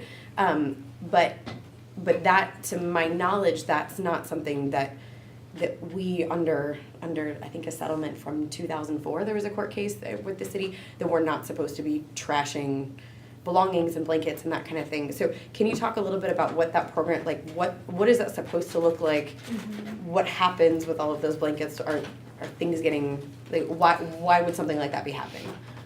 I am not familiar with that Okay. part of it. I know that there is an encampment closure policy that we work with, but part of that is that there's heavy work done in terms of referral to shelter programs and different programs. Most of the time with the encampment closure policy, they're on private property, or they're on property that's very, very dangerous for them to be at. So we work with problem properties to move that person either into a regular shelter bed, but if they decline it, it's just they move on. I'm not aware of trashing anyone's personal belongings because that's not part of the policy. We will be able to hold personal belongings up to 30 days for them to collect it. So I don't know who was trashing. That does not sound familiar to me. Okay. Yeah, but it someone who maybe didn't know the policy could have been doing it, but. So there is like a sort of locker storage facility for belongings if they can't, because if folks are wanting to stay out on the street and then are going in for emergency shelter, like on nights like tonight when things are dangerous for them to be out, and either can't leave belongings behind or can't take them with them into the shelters. That's where you've got locations. Yeah, it's for a bit, I mean, we try to do it in a location that's close to wherever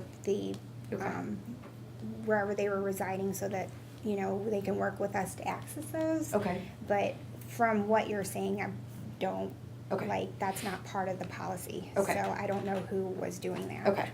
Okay, so you have multiple locations where things may be stored. Yeah, we, Okay. you know, it's based on the situation Sure. and, you know, that's why I have outreach workers to work with that individual to make sure they're connected to a service. So, Okay. I mean, I can certainly check Sure. my outreach folks, but that's not part of Okay. that's not part of the process. All right. And let's see. We were at Alderwoman Green and I and maybe some others were at the summit, the homelessness or unhoused summit. Just wondering if there's been specific follow up from your department. I know you were there as well, right, for at least part of the day, and just wondering kind of what that follow up has been like. So we meet. So the next convening is going to be December 1st, Okay. and it's going to be at Central Library. TECA's sending out information on that. Okay. And basically, we're working with. I've met with them ever since, and I'm letting the process work the process there because it's definitely a passion of TECA and the group working together to make sure this happens. They're going to present all the plans developed from the housing summit, and then basically the group's going to choose the ones that they really want to concentrate their time and effort on. But that's not to say that if other people want to focus on other plans developed from it, they can do that. So there's a lot working on the back end. I've been to all those meetings. Yeah. And, I think the best plans are the ones where you're working with your community to create. And so, it's just very open and honest conversations about what can we handle and what can we achieve. Sure. I think there's so many needs within our community, but to say we can tackle all of them at the same time just isn't realistic. So we're working together to figure out, well, what are the most priority needs we need to address and how can we work together to do that. Sure. There was a lot of great energy in that space and folks committing to work on things on their own. And I do think that's something that's great about our volunteers and the folks who are working together with your department and the continuum of care to try to have sort of a holistic approach to this. Is there, have we gotten anywhere on financial assistance for like the partner churches and emergency shelters and things like that? Because they're all operating out of their own budgets and their own goodwill and that kind of thing. Is there? I'm working with John Mohammed on something with that, so I would defer to him. Okay. On that. Alderman Mohammed, sorry. Sure. Do you know, sorry, I have like scattered notes. I was asked to ask a lot of questions as well. So we talked some about funding sources and developing other types of funding sources from here, things that aren't available with HUD dollars. And are there any other types of private funding sources that we could be searching for? I mean, with the idea of having a survey on needs and gaps, that bringing in those other academic institutions, have we approached any of those institutions about funding for any of this type of thing either, or other private sources? I would say not of yet. Okay. Part of it is just being able to get a handle on the communication and all the efforts that are going on, because I would say in the position I'm in, there are many different efforts going on, and just to make sure I keep tab on all of those and connect people, because a lot of these efforts are made in silos, and I think that's been one of the most challenging things, because the continuum of care is doing their thing. There's a group of very dedicated volunteers that want to see this happen, that there's a lot of merit and a lot, you don't want to lose that momentum from it, but it needs to connect to the larger picture. And so we're kind of I'm just kind of in the middle of all these things that are going on and just figuring out how to better connect the dots. I think where the Board of Aldermen can be helpful is to help reinforce connecting all these folks together. Sure. And to support us in our effort to do that. I'd love to see, you know, community-wide, and I would say regionally wide process mapping with it. Because the reality of it is a bulk of the services are in the city, but we don't have the population to quite sustain, you know, the rationale behind that. So you have to think that they're coming from other areas. How do we work with the other parts of the region on that? And it could be that maybe we do the services, but you know, they work more on the housing. I mean, those are different conversations that just have to happen there. But it doesn't all fall squarely on the city of St. Louis there. And in our efforts to reach out and partner with them, I think part of it is until we help them realize where their skin in the game is, like all this stuff kind of comes to the city, which isn't always the most appropriate place to come to. Sure. Because it's just not a city issue, it's a regional issue. Sure. And one of the things that I know is vital to all of these operations are the bus tickets. Are we in a position to be able to fund those fully this year? I know there was a gap at the end of the year last year where we had a shortage of tickets, and y'all might be able to follow that up more. That it seemed like there was a shortage of tickets for the end, or we exhausted that fund.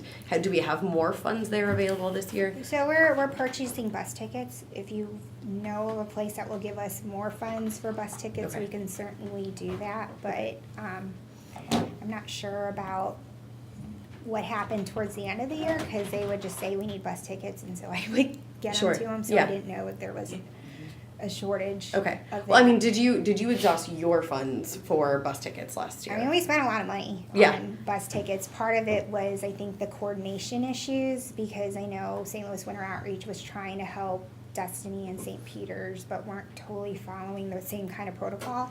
So they were using more funds than, I think we may have used more funds because there was a lot of elements going on at that time. So hopefully it's a little more streamlined than last year. Sure. And then actually a question for Amy. Someone brought to my attention the Care Beyond the Boulevard program, and to my knowledge, we don't have any sort of medical outreach or medical street team kind of thing. Did you work with that at all while you were in KC, or is that something that we might be able to try to work on every year? That's a great question. I didn't work directly with them, but I knew what they were doing. We actually had another group too that was doing medical outreach. I could connect with them. I mean, I know who's in charge of that. Sure. Okay. That would be great. Okay. And just for my colleagues a little bit more, it looks like it's both outreach on the street and then some clinics that were involved for people to come in. Like a mobile van that they take out with medical supplies and I know that we've people got getting treatment. Right, we have folks who are unhoused who have significant medical needs. We had folks with fingers last year, and you know, we had deaths out in the community too. And if there are ways that we can try to also get our medical community involved, And I think that one started just a doctor. I mean, she just bought herself a van and like totally rehabbed the inside and made it, and it's just her mission. She started a 501c3 with it. Sure. Okay. So I don't know, like, and I feel like there's like Truman Hospital in Kansas City does a lot of medical outreach as well. Okay. And they now have a triage center. Like the police take all of the homeless people needing medical care directly to a medical triage center. So there's ways to do that. Just kind of have to figure out who the medical providers in this community would be that would be willing to step up and participate. And they're at the table. There's the Regional Health Commission did the focus group on the Triage and Assessment Center and was looking at Kansas City's model and Phoenix and San Antonio's model as well. The reality is, and you know, this is more for a larger discussion, if someone is a familiar face to an emergency room, and it could be someone that is experiencing homelessness, sometimes they're not always seen or treated at that location, which really is a misstep in our ability to connect the person to services. Right. And so the Triage and Assessment Center came about because if an emergency department is seeing someone and they recidivate and they come back, they're losing a lot of money on their ability to reimburse. And so from the hospital standpoint, a triage and assessment center is beneficial for the fact that they would be directed there instead of the emergency department. But then that lends to the bigger question about our overall services within our community to make sure that altogether they're not recidivating, that they're actually getting the help they need to, and getting connected to a primary care physician and all that sort of stuff. But yeah, I know the city and a lot of the partners are looking at the triage and assessment center, but I'm always pushing, how do we provide just better connections to services and fill some of those gaps? And really, housing's at the crux of all of this. Yeah. It is a main indicator for well-being, and so that's why it's important for all these partners to be at the table in those discussions and figure out how to do this better. Sure. All right, well, thank you. That's all the questions I have for you. Mr. Chairman, I Yeah. have a request. For a follow-up, we had talked previously about some of the concerns around police training, and we had an incident in the 15th Ward last year where police broke up an encampment, and then we couldn't find the couple for quite some time, and it was, they had a lot of co-occurring, issues. I'm wondering if we could do a follow-up meeting and ask either the chief or his designee to come in front of us to talk about police interactions with the homelessness policies, training, and all of that, so we could get a better understanding what the rationale is. I'm also hearing reports of just police being used to kind of push people out of certain areas and ticket folks for things associated with homelessness, and I think that it would be beneficial to kind of hear from the police department as well what they see their role is in this. We can do that. I get in touch with Okay. it. Okay. Thank you, ladies. I do have 3 people here that signed up that want to talk. I wasn't being rude before, but when they're addressing us, it's hard when people are making comments off the side, so. But anyway, we always do like to hear from the public. Their inputs probably see a lot more than we do. 'Cause I know they're out there helping. Philip? Is Philip I here? could go last. Why don't you go? Okay. Sharon then? Yeah, sure. Sharon, you wanna come up and have a seat? Okay, sure. And just, tell us what you see and what you think the needs are and. For sure. And what you know out there. Right. I just learned about this last night, and then Tekka asked if I would come here. And she specifically wanted me to make sure everyone knew that about the family of 4. And I don't know how it went down because I wasn't involved with it, but the issue was that, there wasn't a place specifically for a family, is what the concern is. And then we had another issue last night, but we took care of it, where someone had defecated all over themselves and they were delusional. There needs to be more mental health resources as well, but which you guys have already are aware, but she wanted me to make sure I said it. I also talked to Kathy Adams Shepherd, the pastor at Christ Church Cathedral, and they've had some changes there with their security, just because he had back surgery, and he had a pretty good handle on that area, okay? Well, he's not there. He was there for a long time, but he's healing. And one of the issues that she needs from the city is she needs support from the city, and basically what she needs is they can't really afford to empty their dumpsters more than once a week, and their dumpsters are just overflowing, and they need help from the city from that. They said, can the city help us clean up around the area and maybe provide another dumpster for Christ Church Cathedral? And also, I mean, it's very clear to me, and I'm sure other people that do street outreach, that the Christ Church Cathedral is a huge support for the community.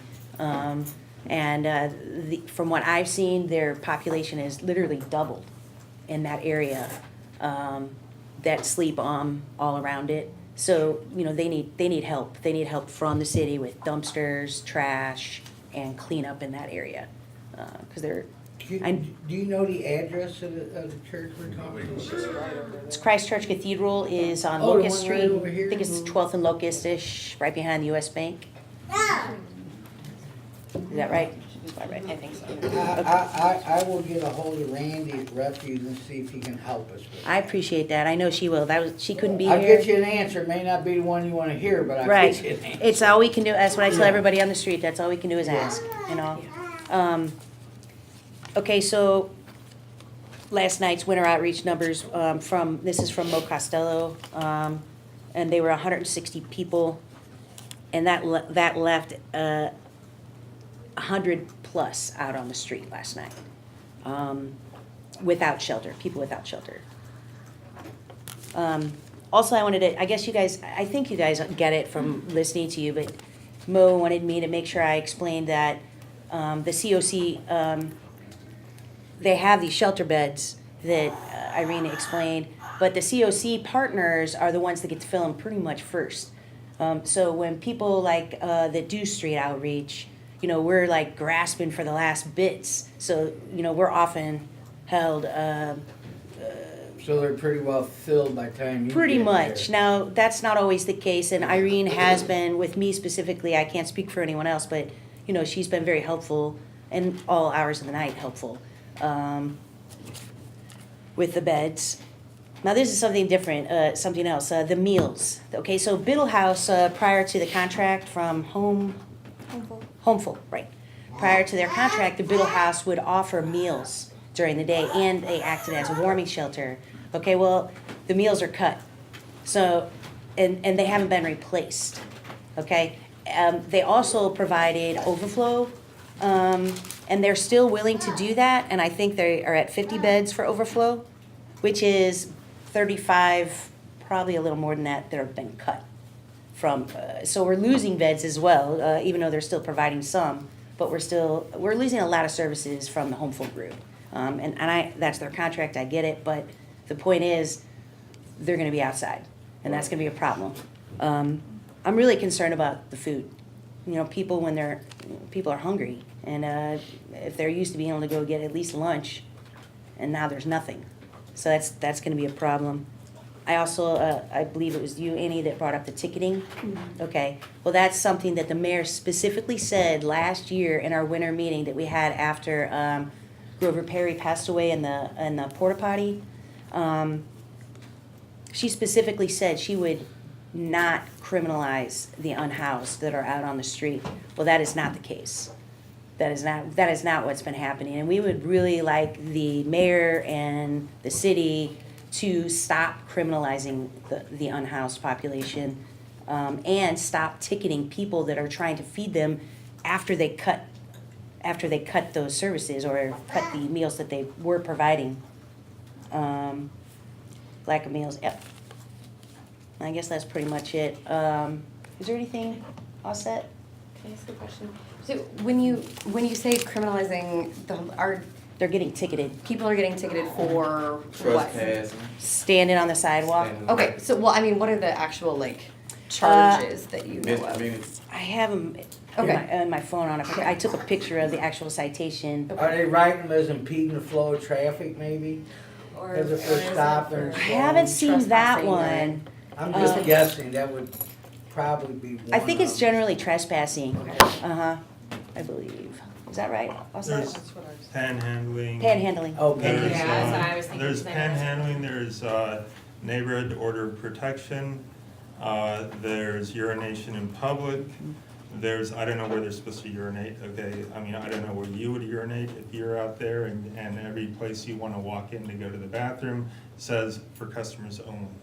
Okay, so you're ticketing people for quality of life is how you define it. That's how the city defines it. I'd like to know whose quality of life you're concerned about and why you would term it that way. Okay, so that's just some of them.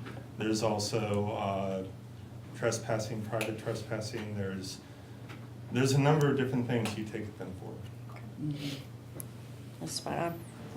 I also, Are they still, they're still ticketing people for Yes. feeding the homeless? yes, Larry Rice, 2 weeks ago. When we were, 2 nights ago, 2 nights. we were outreaching, we came up on the new JA Center right near CCC, and there were 3 gentlemen with all their stuff. They were trying to stay out of the rain. They had nowhere to go. And District 4 car 176 was there, and they were. One guy was grabbing up all his stuff as fast as he could and trying to get across the street. We watched them, and then we got out to talk with the gentleman and find out what the officer had said, because the officer got in her car and she just kind of sat there. And they said, she told us we had to clear the area.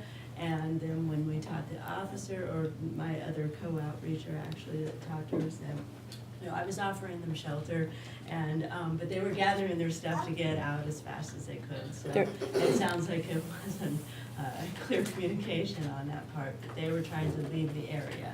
And when we said, well, we were going to try to connect them with sheltering services, because they were not doing that and helping out with that, then she said, well, they can stay here while they're waiting for somebody to transport. And so we hung out to make sure that They were safe. police would move, and that they were safe, yes. Okay. So, I have one more thing, I think, because I didn't know I was gonna do this, but, the number, the homeless hotline, just so you guys know, it cuts off at 8 o'clock.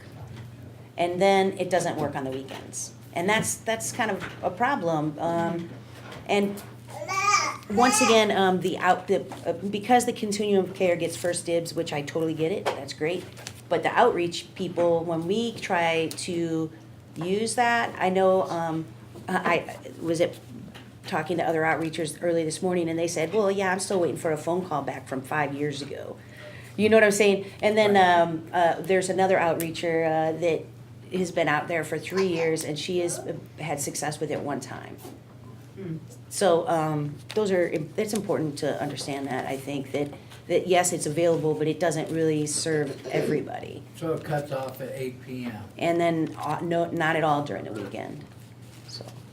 And honestly, is there really somewhere to put someone unless you have a magic card like her? You know what I'm saying? Right. I mean, no, it's true though. I mean, I can't get somebody in, but I can call you and you can slide them in. Part of it is the triage part of it, and in the city, we have our outreach workers. But in terms of the phone line, there is a separate St. Louis Housing Helpline number, but then it reverts to 211. And so all the communication, and we just had a meeting with United Way 2 weeks ago to discuss some of the challenges, at least from people experiencing homelessness. How do we make that better connection? Because it shouldn't be that, you It's can a enter challenge. it is a challenge. It's also a systems change too.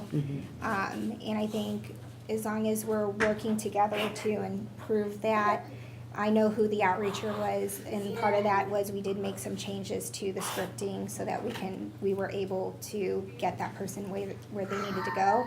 And we've been working very, very closely with them to be able to have that communication, so that you don't have to rely on one person or an outreacher. I hate bugging you all the time, and I feel like if it's a service that we're saying we're providing, and I'm a user and my friends are users, and it's not working for us, unless I call you. Yeah, and I don't want all those calls at I know hours you of the don't. night. I know you don't. That's why I'm trying to work with the continuum of care to make these system changes, because it really shouldn't. Like, I've been at every meeting and I know how the system works, but part of that is the COC has to also do a better job of educating everyone else in terms of how that works, as well, and make those improvements. And Irene, I'm not really clear on, you guys mentioned it, you said there is a pickup point? So right now, because it started earlier than we had anticipated, it's at 13th and Market. We're in the final stages of getting that area after December 1. Good to know. I didn't know that. Okay.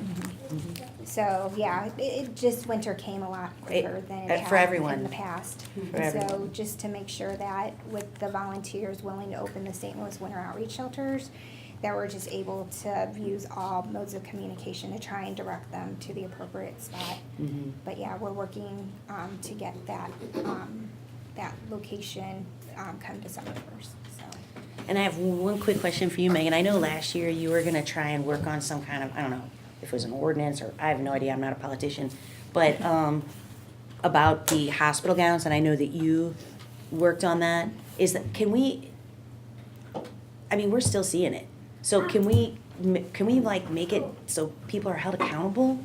I mean, I don't know how to, I just don't wanna see these guys out there that, you know, they're suffering from mental illness or whatever it is, and they're out there in paper gowns. I mean, that's just crazy. And if we didn't have stuff in our own homes to give to them, you know, they'd freeze it, you know, lose their fingers like the folks that lost their fingers last year. We have homeless Bill of Rights legislation, and we can reintroduce it. There's some conflicting opinions between some of our housing organizations and the city councilor's office on the legality of creating a private right of action, basically, that if the city were to continue to criminalize, we can't really give people the authority to sue the city.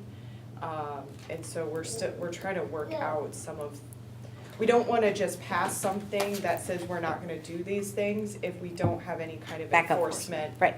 mechanism to actually force us to not do these things.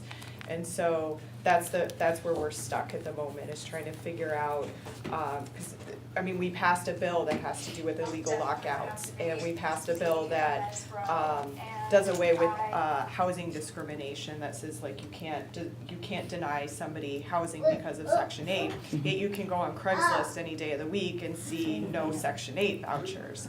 And so the laws that we pass here are only as good as the enforcement mechanisms. Right. And the willingness of our police department and our city councilor's office to actually enforce the things that we pass here. And I think that's where we're seeing a gap right now.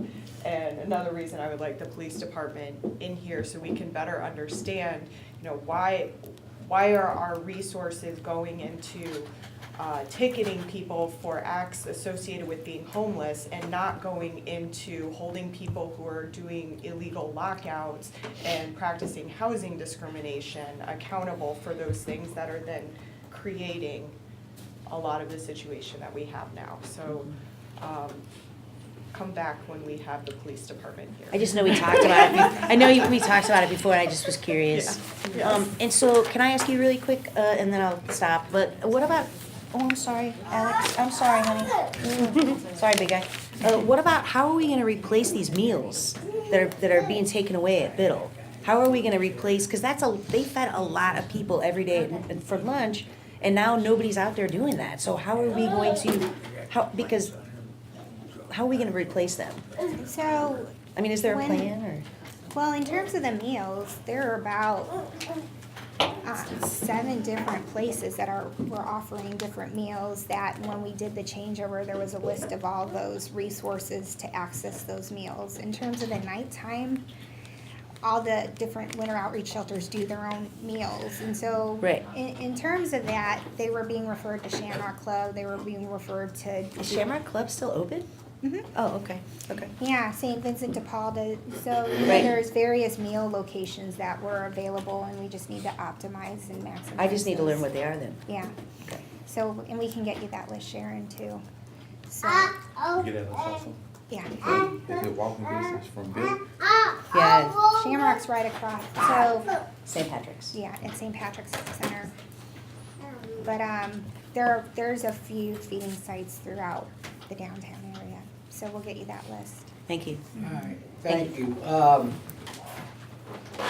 Mike Baldwin? I think he left. Oh, he had to You go. did? He had to go, yeah. Frank? Come here, Alex. Philip, you did say you go last. Yeah, I'll right? go last, yeah. What we speaking on? We speaking on about the homelessness? Yes. Okay, and about them needing a place over their heads Yes. for the winter. It's all about emergency. Like, we supposed to be talking to y'all, explaining to you, 'cause I don't know what's going on. I know we supposed to be meeting up here to talk about the homeless, about the emergency shelters and everything. It's either y'all gonna make some room, open up some doors, change some things, or it's gonna be people out here in the cold, forced to do what they have to do. Give you a breakdown up in the city workhouse. I think they got a capacity where how many people can be in one of those dorms. but they always overpack the dorms where it be boats, beds on the floor. And like in the summertime, you putting one jug of juice inside a room that got 100 men in there. Heat out of control. So basically, you got people up here fighting for juice because they dehydrated, they hot. And basically, that's basically whatever's going down in the workhouse. Basically, what's going on the streets when that cold weather touch down. When their stomach is empty and they hungry, what we forcing these people to do something that they don't have no choice to do. When they out here looking for a job, looking for a place to stay, looking to take care of their kids, and we out here putting them in the streets, and that ain't showing no love. And it's certain police officers out here that understand there's people out here that need help and need shelter over their head. And it's certain police officers that don't care. It's certain churches that know that they need shelter and they open their doors when they know they shouldn't supposed to open their doors because it's against the law that the city put on them. It's like, what we gonna do? If y'all not reflecting off the East Coast, that's New York. That's where a lot of homelessness stuff goes on. It's where they got a lot of food shelters. Those are bigger places than St. Louis that we need to be reflecting off of or getting our studies from or getting our database from because they bigger than us.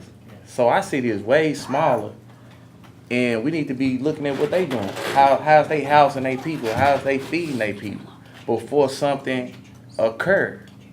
Because it was occurring last year before that, the last year before that. Matter of fact, this stuff been going on before I was born. So if it been homeless people out here before I was born, what are the new people who jumping in offices trying to do? You don't need no database. These people need a roof over their head. And we need to open up these doors, these big doors, put a bunch of beds in there, let them sleep, let them eat, then put them back out in the streets to look for a job, to look for a better opportunity, but don't close no doors on nobody. I'm gonna give you an example. This ain't no example. I'm taking care of my son by myself, looking for a job left or right, looking for a job that fit me. Certain jobs I go for, they so rude. It's no teamwork. I can't work in an environment like that. I'm going here to her, get energy assistance, getting heat assistance, getting like food pantries and all that. But what's gonna happen when the person who own the building that I'm staying in tell me he can't go no further and I be outside in the streets with my son? I'm finna be 29 in December. I don't wanna go back and be like, man, I gotta do what I gotta do for my son. You know how many people said that and doing time in jail? I don't wanna feel like that. I shouldn't be forced like that.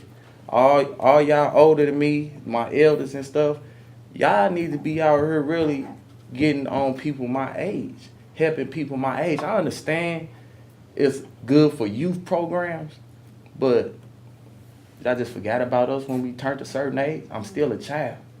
And if I get put out here in these streets in the cold and I gotta feed my son, I gotta find somewhere to stay, I don't wanna go through that no more.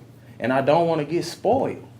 I don't want my family spoiling me when I'm supposed to be an adult of handling my own. But when I'm going through this job, this center, and this center, and they say they gonna do something and it don't happen, that's something getting my hopes up. I'm not gonna be out here selling drugs to my people.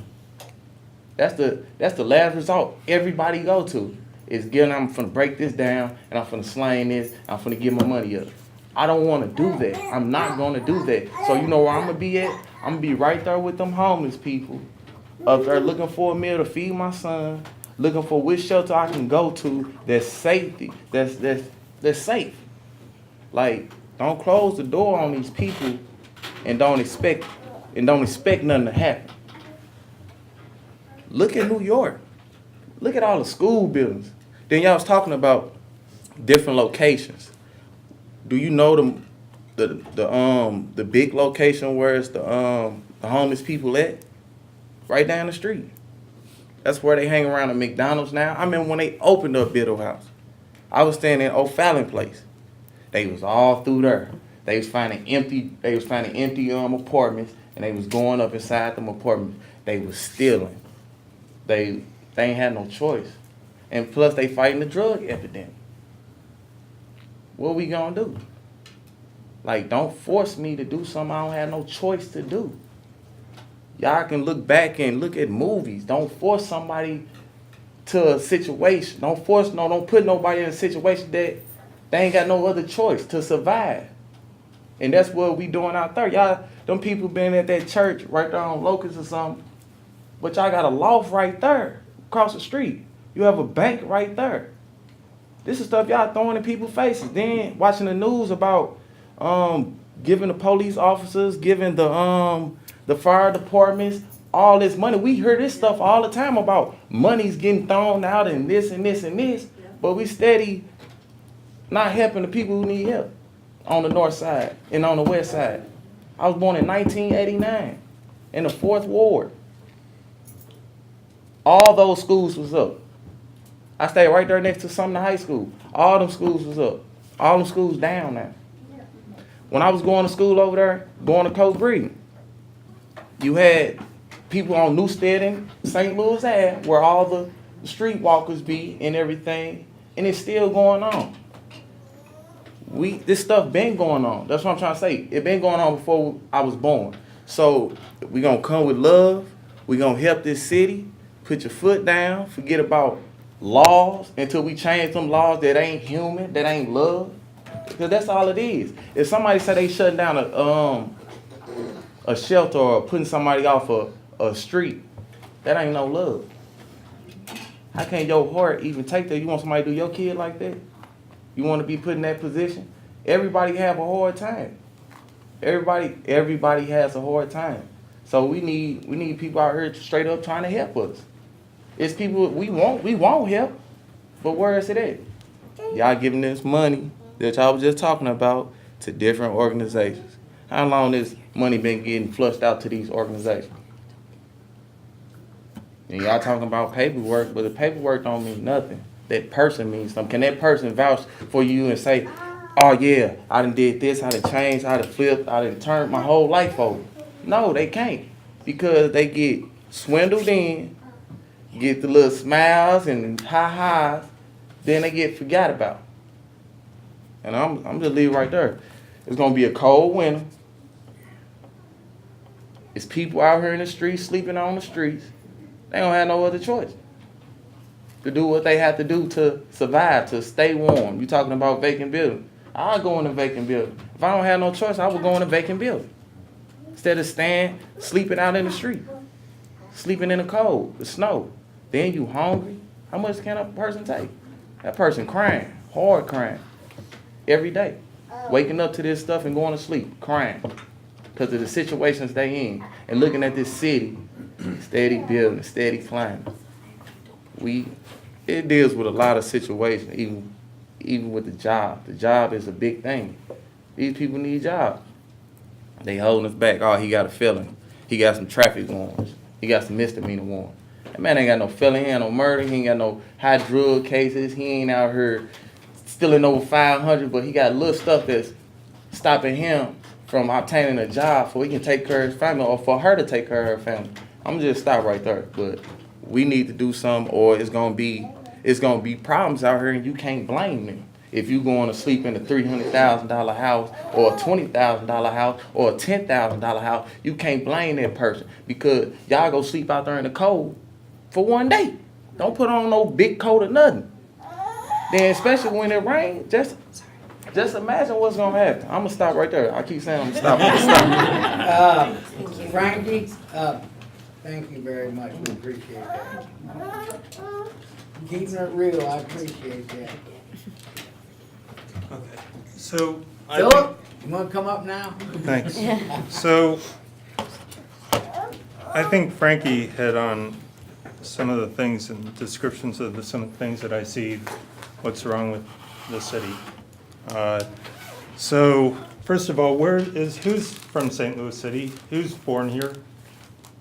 Okay, so I heard a lot of things about, the homeless people aren't from St. Louis City, okay? That seems the way we just described, we want to dismiss the problem. No, it's All right. that we don't have funding. No. We're expected to handle a regional problem when the region isn't kicking in, it's one city. So because of our city-county structure, we're not like all these other cities that we want to compare ourselves to, because we are not acting as a region, we are fractured. And it's not that we're dismissive of where people are from, it's that we don't have funding from these other places, and they're bringing people in and expecting us to take care of it. So you're kind of putting words into our mouth. No, I don't think I am, because I do appreciate you telling me that, though. So I've studied a number of problems, okay, in the city, from STDs, right? The same excuse. Well, it's not a city problem. You see, there's a county next door, and we have a problem. It's just not confined. The same thing with drugs, okay? The same thing with a number of other things that I've heard, crime, okay? So we continue to hear this passing the buck. So I looked and said, where do you not pass the buck? Where could I find an example? So I looked at infant mortality. St. Louis is shitty in infant mortality. You can't excuse that problem based on someone else moving across the border, okay? So St. Louis needs to say, how do I fix problems instead of how do I excuse problems? And let me finish, because this is a broader point. So I believe that's what the government should do, is be involved in fixing problems. And sometimes we have to look at other cities, other states, to find out what's the best example. So now we talk about calling the police, right? Okay, for the homeless. And this is wrong in a number of different ways. I'm going to release the police budget. I've decided everyone should know how much training police officers have in social services. How much education do they have? They don't have a lot, to put it bluntly. And that's not their problem. That's not why you hire a police officer, at least not now. It should be more of a consideration, but it's not. They also get paid $50,000 a year or over. That's the average salary. Okay? Now the problem is that that's not the only thing you're paying for. Okay, they also have bulletproof vests. They have police cars. They have squad cars. Okay, so instead of looking and calling the police for all these situations, you should be hiring social workers. They're less expensive. They're $35,000 a year. Okay, and so you could be making a lot, and they don't require bulletproof vests. Now you think, well, what about the people, the homeless? Sometimes they're dangerous. Well, they're not really that dangerous, because all the people I know who are doing outreach don't wear bulletproof vests. They don't wear a gun. They don't carry a gun. They don't have handcuffs. They don't try to arrest them, okay? Now, that's another area where you have a problem, because you have the police department issuing tickets. Then you're gonna tell them to go help them, okay? And you're gonna say, trust me. When the last time you were there, you were writing them a ticket for panhandling, for a number of other things. Then you get them in the court system, okay? And they're said, oh, we don't care about all these other things you're doing, just stay out of the Central West End. Here, see, sign this neighbor order of protection, okay? You are not solving any of these problems, okay? And the problem is that one of the reasons, and I'm not blaming anyone in this room, particularly I'm not Irene and Amy, you're doing a fantastic job, and also the alder people. You don't even control the budget, okay? You have to start controlling the budget. It's where things are solved. It's how you solve a problem. It's say, we need more social workers. We don't need any more police, because the police aren't trained to deal with the problems you want them to deal with. No one does this type of thing. Now, one more example, because just as far as like, then you have problems in the city like crime, okay? No one, you can't turn your eyes that there's a violent problem in the city, okay? And now, but you can say, why are we hiring police to deal with this? Other cities all around this country and all around the world are trying other methods, like cure violence. It treats violence as an epidemic, okay? And it costs less money. It has less victims. You're not reacting to crime.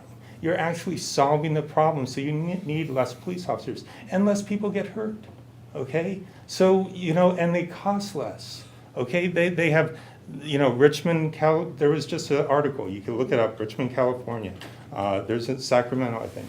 They have an Office of Neighborhood Safety, okay, that has proven to be very effective.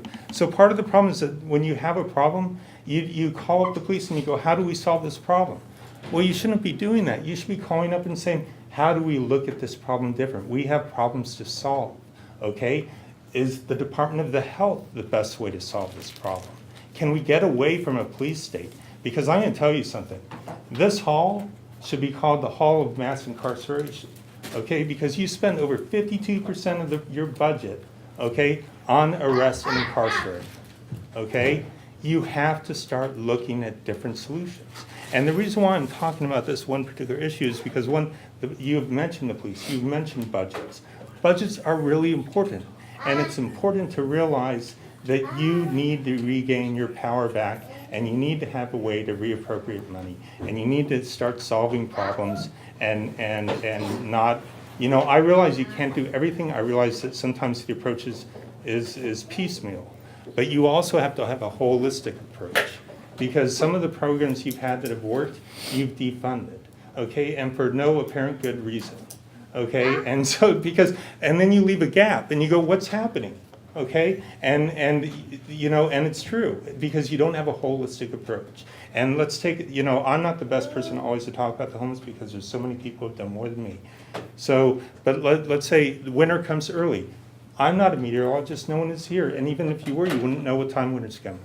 Okay, it's like you have to get ready before winter arrives, okay? And you can't have a gap between everyone they have all their blankets, they're trying to stay warm, they're trying to stay dry, right? Then you have a gap in time before they can enter a shelter. Okay, so now they're in the pouring rain, they're getting all wet, right? Now you're gonna bring them to shelter because you didn't look at it in advance to say, oh, we should have a place for people to stay dry. Do you think they have like a dresser, where they get their dry clothes from? No, they don't, okay? These are real problems. And my wife, she likes meditation. So just everyone here, I hate winter now. I used to love winter. I used to always I hoped it snowed every winter, so I would have a stupid white Christmas, okay? But I don't care anymore. I hate winter, because I know every time I see the goddamn winter, it's freezing and people are out in the cold. And so one thing my wife does, she's into, looking at how are you, be aware of yourself, right? And I'm not always, so I excuse you because I sound angry sometimes. I'm not. I'm just trying to get a point across. Okay, so the thing is that, go when you walk outside the first thing in the morning, when you walk outside, go, how would I feel if I was homeless? How would I feel? Like, could I imagine spending all day and night in this situation? Okay, and I can't. I don't know how you do it. I've been camping in cold weather, okay? I've done, but I can only take it for a week, and that's with the good stuff, okay? So I think those are my main points. And I know, this requires a lot of forethought to solve these problems. They're not easy. But you really have to look at where you're spending your money, okay? Because you're not spending it correctly. And you're not asking people to do the right things. You should not be asking for police to be doing this, okay? You shouldn't go, oh, winter came early, okay? You shouldn't say this is a county city problem. Well, then get, like Kara said, you need money, hire a lobbyist. They're even cheaper than police, okay? And get them to coordinate with the people in the county. Get them coordinating with the state. Have you ever been to Jefferson City? Yes, I have. You've testified? I've testified on some things, yes. I'm a member of Empower Missouri. Okay. I'm sure you've heard of them, right? I've worked with Jeanette a lot. Okay. Yeah, it's not that easy to go to Jefferson City and tell the lawmakers there to provide funding for this. I mean, you know that. Mm-hmm. Yeah, and that's why it's important to look where you have a lot of funding in the city. You give the police millions upon millions and millions of dollars, okay? And you don't look at the best, and I'm sorry, when I say you, I'm not talking about you personally. You don't look at the best way to solve problems. Okay, the city should be, I've talked to people, the city should be saying, we have a problem, how many years have we had that problem, okay? What were the attempted solutions that we tried before, and why did they keep on failing? Because they are failing, because we're at the bottom of the barrel in so many things. And so you have to just start saying, we need to start reappropriating money in a way that really looks at the health of people. That's what people want, okay? They, in the end of the day, that's what we have. I mean, it's an old cliche, but there's a truth to it. And so, so it's really important that, you do have a lot of money, You have a lot of money. Can I Okay. insert Yeah. this? I believe the last budget was 0.3 for Health and Human Services. Yeah, 0.3%. 52% for public safety. 56. 56%. All And- right, I had it correct. I mean, I completely That's agree with you outrageous. on where we're not using our money properly. However, I would disagree that we have a lot of money. We have no tax base in the city of St. No, Louis. he's saying how you use the money you have, though, is very important. Let me give you an example. The police department says, you call them, you go, oh, I don't blame you for calling the police department saying, how do we solve a problem? That's who you look for when you first think of public safety, okay? But, you call them and they don't know. They're not the people that are looking across the nation to tell you what they think should be done. Okay, that's the jobs of the legislators, okay? That's the job of the executive branch, okay? To say, but you do call them, and they come up with things like punch list. Okay, and then they try to hide it in their budget, okay? They black it out, but they just black it out with the cell that put Hunch Lab over it, but they left the writing in. So when I searched for Hunch Lab, I got to black cell, but they try to hide it, okay? And the thing is, why would you try to hide it? The county's using it. You need to know what the city is spending. You don't even get that information as an alderperson to look at, to see how the police department is proposing to solve problems. Hunch Lab, they want to spend money on that and devote officers to it, okay? It only deals with property. They're really bad at all the things that people don't move to St. Louis for, okay? And that means, like, what's their efficacy in dealing with homicide? It's 1%, okay? Okay, what's the efficacy of rape? They don't even list it because it's not effective, okay? What's the effective in assault? 10%. It's really good on property crime, but these are the things that you have to look and say, why are we trying to solve these problems in that manner? Why are we giving someone $50,000 a year plus another probably $50,000 in equipment, okay, to solve a problem on homelessness where you could get someone for $35,000 who actually has a degree in social work and could actually relate to the person who they're trying to help. And you really need to figure out, like an approach that says we need to have a holistic, permanent approach. And I know there's the county that is around us. I know that it creates complications. But you also have to, they wanted to build the Rams Stadium here, okay? And burden the city with expenses. And you guys are about to do it, even though everyone in the city was saying no. I polled them, like 80% of certain districts, but here's the alder people raising their hand and saying, yeah, I'll vote for a stadium and put our city in further in debt. You give out tips and tax abatements, okay? I don't see you building structures for the homeless. Those are giveaways, and so I just think that it's just so important that we begin to look at what we do in the city, how we budget our, make decisions. And you need to, unless you're gonna I have more confidence in a democracy, okay, even though it goofs up a lot of times, from my perspective, than I do with an executive branch. Or like if I'm gonna rely, if we had a really great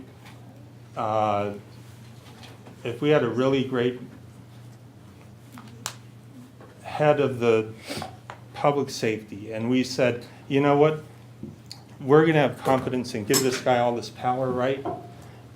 Because we think he's going to solve everything, and you just leave the power there, okay? That's no good because the next guy who comes in may not be very good, okay? You have to, so I have more confidence in you guys trying to figure out things like 28 heads getting together saying, hey, Megan, you look at this issue, or hey, you look at this issue, and come up with what's being done in other places, and really look at the problems that we have.